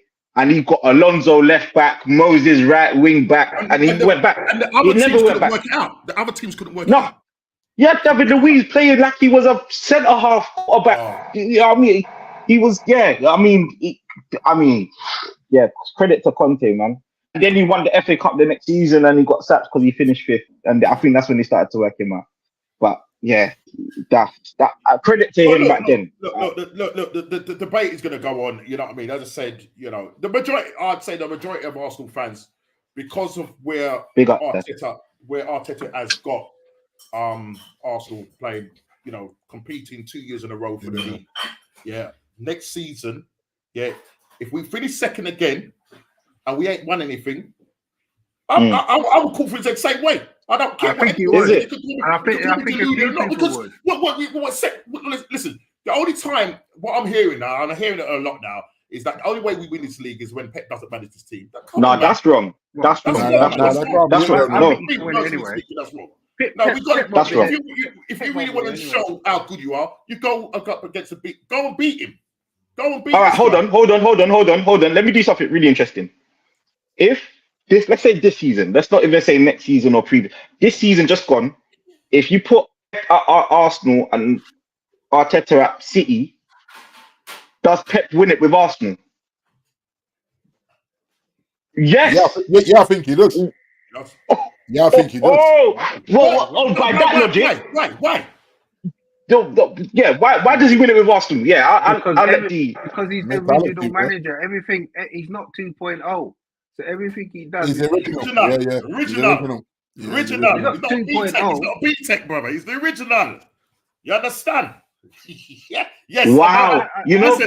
That's a big question to ask, though. That's a big question to ask. But remember, hold on. In everything, there's levels. In this game of football, there's levels. There's levels. Thank you. Guardiola is the top level. Yeah. Top level, and everybody's following him. Yeah, when he did the inverted left back and whatever, everybody followed him. Now he's doing the mad thing with the centre backs. Yeah, everybody's gonna follow him. So then he started to play with a number 9. Everybody started to follow him. Pep sets the stage. Pep sets the stage for everybody. So if Arsenal was in that cup final, does Arteta beat Pep the way Ten Hag did? Say that again. I missed that. So I was just reading H's. The FA Cup final. FA Cup just gone. Yeah. Does Arteta beat Pep the same way ETH did? Do you know what? Because they were outplayed. It wasn't just a lucky they were outplayed, yeah. But what I'm trying to say is, when you look at Klopp, the way Klopp goes up against Pep's side, that's why Pep came out and said he's the only manager that he even though he's only done it won the Premier League once, yeah, but he's always pushed him and it's always been a nightmare for him because the way Pep plays that counter press football and the speed at which they play. Do you know what I mean? It's just a problem. It's different grade, isn't it? Yeah, man. I think what Arteta tries to do is he tries to match Pep, and we can't match Pep's side. The only time because even when we went to Man City and played them, we obviously let Man City have the ball and whatever, but we didn't kill them off. We didn't kill them off. When we had the chances, when we broken them, we didn't kill them off. We missed a couple. But you beat them last year, though. Yeah, we beat them at home. It's deflected. There's nothing to say you couldn't beat. There's nothing to say you could beat them in the final as well. Look. You beat them in the Charity Shield as well. Well, not the Carabao Cup, Charity Shield. That's it. Yeah. Charity Shield. Yeah. Cups are one-off things. Yeah. So anything can happen. Yeah. When you're going a season, 38 games, consistency. You got to be consistent. Yeah. That's the one thing about. That's the one thing about Man City because that is the difference, isn't it? The last time they lost a game or not even dropped points was in December the 6th, and that was against us. Yeah. Since then, look what they've done. And that's what they do. And that's what they can do. Yeah. And that's that is crazy. And it's like they don't even feel it either. They don't even really feel it. It's just business as usual. But the thing is, they're not invincible. You can beat them. Yeah, you can beat them. You can beat them. Yeah. You can beat them. You can beat them. No, interesting. No, interesting. I think that's an interesting perspective. I personally don't think Pep goes to Arsenal. Right. This season gone. Why to finish because the conversation? The caliber of players. The caliber of players. I'm not saying you've got bad players, but they're just not as good as what City's got depth wise. I'm talking. Yeah. Right. And Pep refuses to work with players that are less than that caliber. He refuses. That's why he doesn't take lesser jobs than Bayern, Barcelona, and City, because they can forever clothe him with that level of player demanding. He can do it every season. If he really wants that player, he will go and get that player. If he really wants it, he can do that. But if you also look at Pep as well, as Pep knows how to win playing with a false nine. He doesn't need an out and out. Oh yeah, he doesn't need that. He went. What? Because you remember when he was benching Aguero? Like, I remember. Yeah. Like, he's going to be a part player. I'm trying to say he was doing it from Barcelona. Exactly. Yeah, that's what I'm saying. He was. So this way tactically, like you say, that master tacticians and say, right, you know what, Haaland struggling to get in the game. I'm just tugging him because I know I can win without him, and I can win with him. Yeah.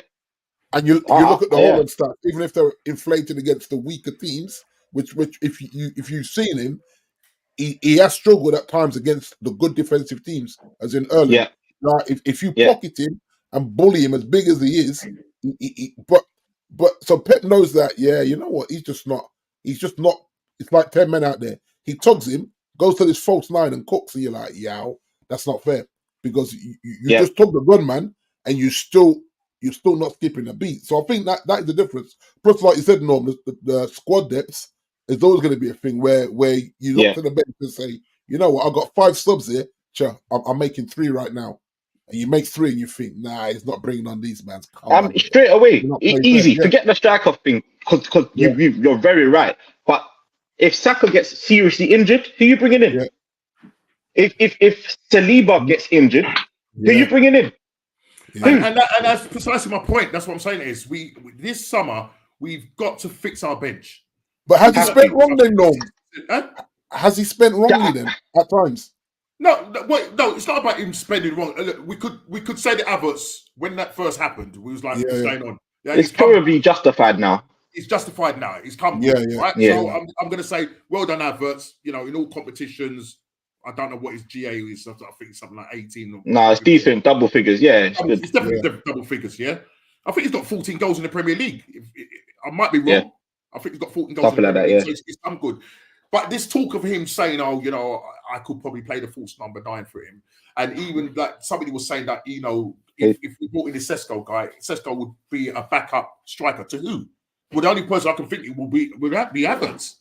Yeah. What we've got to do, as I said, is get in terms of fixing our bench. We've got to get rid of the likes of Eddie Nketiah, Reece Nelson, Fabio Vieira, Cedric Suarez, and El Nene have gone on a free. So they're gone in terms of the wages. They've gone. Yeah, he's given another year to Jorginho. Yeah, but we must go in and get another midfielder because literally Declan Rice. You know, he dropped off. Because he played to McKean. He's played. You know what I mean. He's played for 2 man. He's gone to England. You can't trust Partey because of his injury. Yeah. If Partey, I mean, listen, he's got a year left on his contract. We don't know if, say, you know, the Saudis come in and they come in with a decent amount. I think we'll have to sell him and then go and get a decent, you know, midfielder because we need a good squad. Our first 13, 14 players are good. But we need to have a strong bench so that Saka has to look at his shoulder and think, hang on a minute, I can have a stinker of a game. Yeah, well, that's it. That's it. We need to fix that. Now, if he fixes that, and we'll see what happens. Because if he fixes that and all of that, let's see what happens. Because as I said, at the end of the day, Pep is going to still be there for another year. He's going to have to win those games, those vital games. Because I'm telling you, when Liverpool lost to Crystal Palace, that was our chance to pounce, yeah? I think that's where we lost the league when Arteta decided he was going to have a brain, whatever, and decided he's going to play Havertz in midfield, and Jesus who's not banging in the goal. I don't know why he changed it. I don't know why he changed it. Why? I know, yeah. You know, it's not broken. Why? You know what I mean? What are you trying to do? But you got to understand. It was, and you got to understand. I've been forced to watch Arsenal matches against my will because of my other half, yeah. And sometimes it's on, and I'm like, okay, I kind of see what Arsenal do every week. That week you put him in midfield, I didn't understand it because he was actually picking up goals and form playing up front. Yeah. And that's when you lost the game, and it was too late to tweet. Aston Villa were like, yeah, thank you very much. So yeah, I don't know.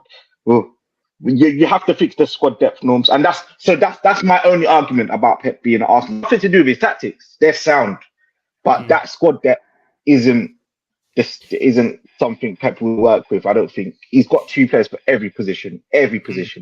Yeah, and that's what we got to do now. Obviously, we just got to hope and pray.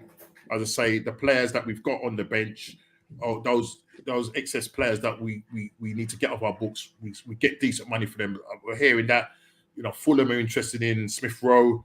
I think even Eddie Nketiah as well. There's talk about maybe double player swap deal with Napoli for Osterman.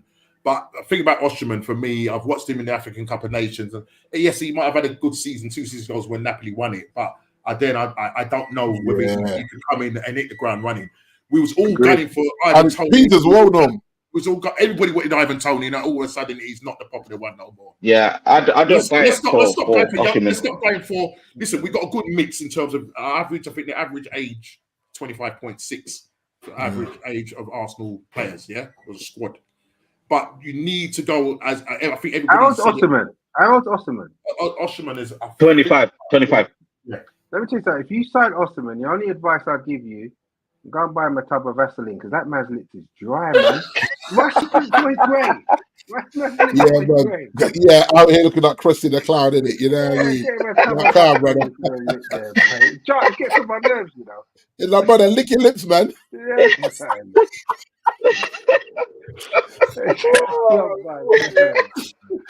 Where'd that come from? I didn't expect that, bro. I thought he was gonna talk about football, like, you know what I mean? He's not good at the ball. It really annoys me, man. It's like, listen, just switch it up a bit. You know, also annoyed me when my man was the chancellor for like 2 days. Quasi. Yeah. And he used to go on TV about shape up. Yeah. Yeah, it's like Canberra. Okay. Yeah, they're better hates on there. We don't go nowhere without shape up. Hey, the fact that this is just resting on Jay's mind, you know, this is just been on his back. Victor. Let's go get a tub of Vaseline, man. Oh my God. Oh, please, man. Don't cry. Listen, guys, I just want to finish with this, right? And it's just basically we've got a new crop of managers coming in the Premier League, as you well know.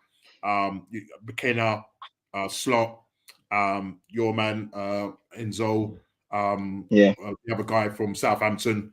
And when you look at the age of the managers across there, it's quite a young thing. It's this new generation of managers. So, and the type of football, you're going to see new system, a new whatever it is. I just basically want to just find out from you guys, how do you think these new managers coming in are going to fare?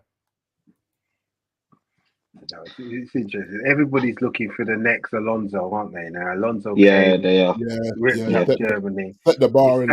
Sport is generally in sport. Everyone copies success. What does success look like over there? Oh, I'm going to try and do the same thing.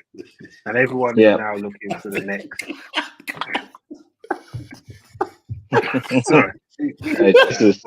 Jesus, kick this off, you know. That's what it is, now, yeah. It's and now. Arsenal sound crossing the cloud. With their super dry lips. Other Vaselines are available as time is.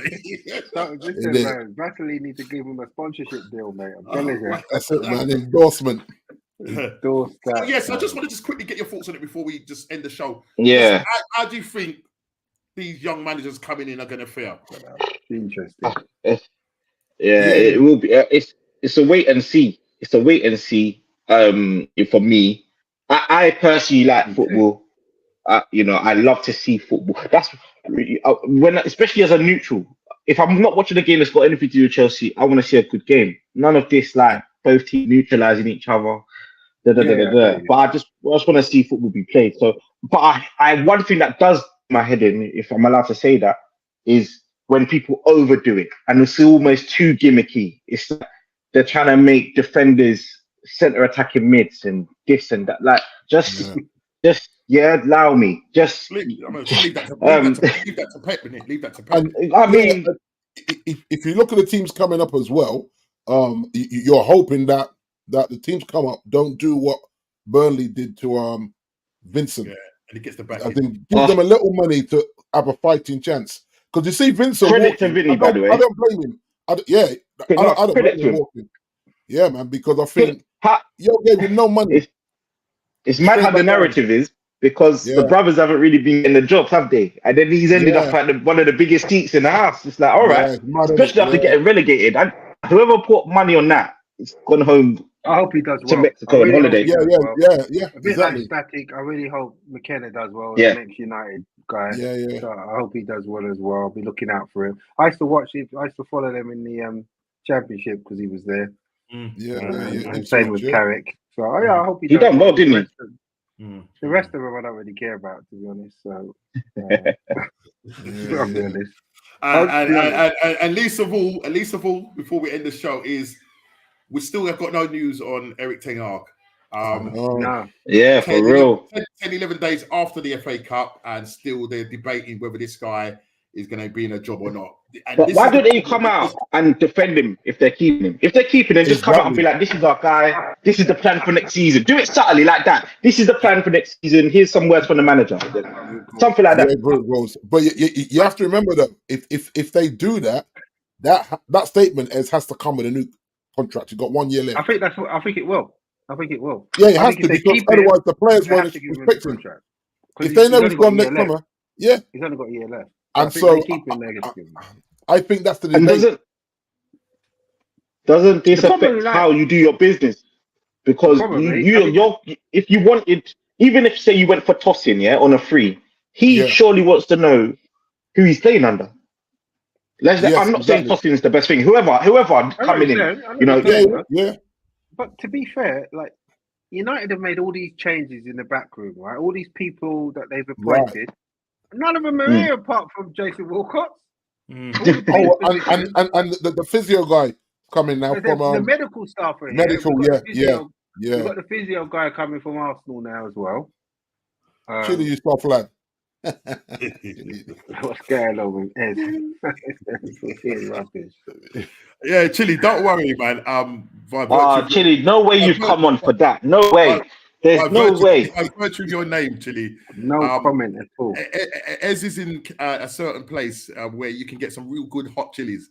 Yeah, I'm gonna bring some back, man. Don't worry, man. He's gonna bring some back, and don't worry. He cut the show last week, but I had reason to not be here, and obviously he's got a better reason now because he's in a very hot climate somewhere in sunny Mexico. So big up to Ez for coming on.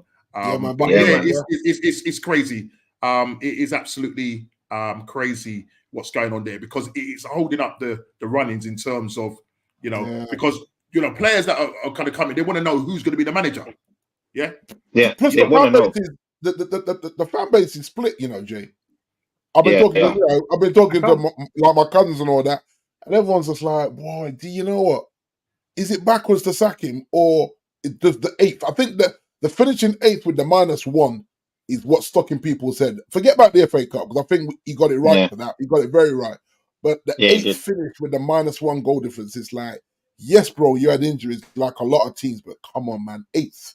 And -1 goal difference. For me, it's not even just the 8th or -1. It's the way we played the game.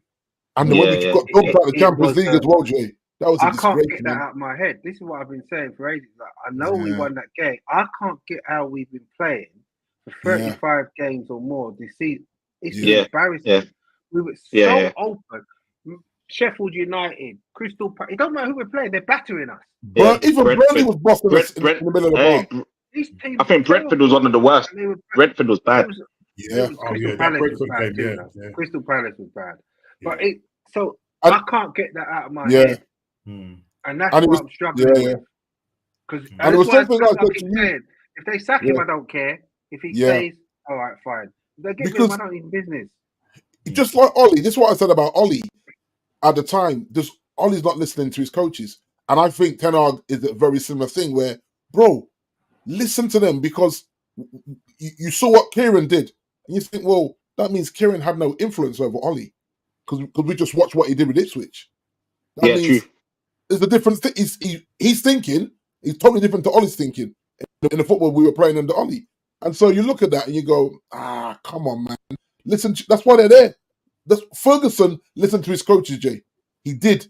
A lot of times, Ferguson was upstairs while the coaches are running first team training, Norm, and tactics, and say, Alex, we've done this, this, and this for Saturday. Alex was like, all right, cool. Let's roll with that. It's a difference. You had Steve McLaren in that 99 documentary. When he said, you remember? He came in and he said to Sir Alex, all right, well, what do you want me to do in training today? And he said, Sir Alex said to him, well, what have you been doing at Derby? He said, can't do that. He said, can't do that. I don't ask you stupid questions. Yeah. He said, that's what I brought you in to do what you're doing. I've seen what you do at Derby, and I want it done here, but on a higher level with better players. Get on with it. And man's in the office. Because you remember, these players used to talk about how scared they were to go upstairs and knock his door. Because he was on the training pitch a lot of times. He was upstairs and like, yo, you got to knock his door for a new contract. And he goes, no, I can't go upstairs, man. I can't knock his door, bridge. You know what I mean? So it's them little things. Yeah. Mentally. Yeah, boy. But listen, the saga goes on. But people in the chat, what a fantastic debate, backwards and forward. It was good clean, fun. Good banter. Nobody was cussing at each other, and you know what I mean. So I really do appreciate that. And Krusty the Clown is going to live with me. It's gonna absolutely live with me. It's been a pleasure. Thank you to those guys in the chat. And before you guys go out, before you leave out of the chat, please hit the like button, subscribe, and share if you're new. As I said, next week we go again, because obviously, this transfer window is hotting up. It is absolutely hotting up, and look forward to see what. It's going to be slow because of the European Championship, and I'm obviously we're going to be watching the European Championship, which starts, I believe, is it on the 14th of June? I believe it's the first one. So be looking out for that. We'll obviously have a little bit of discussions on that, but it's been a fantastic show, guys. Really appreciate it. Please hit that like button, subscribe and share if you're new. Yeah, man. Until next week, take care. Okay, guys, God bless. Peace out.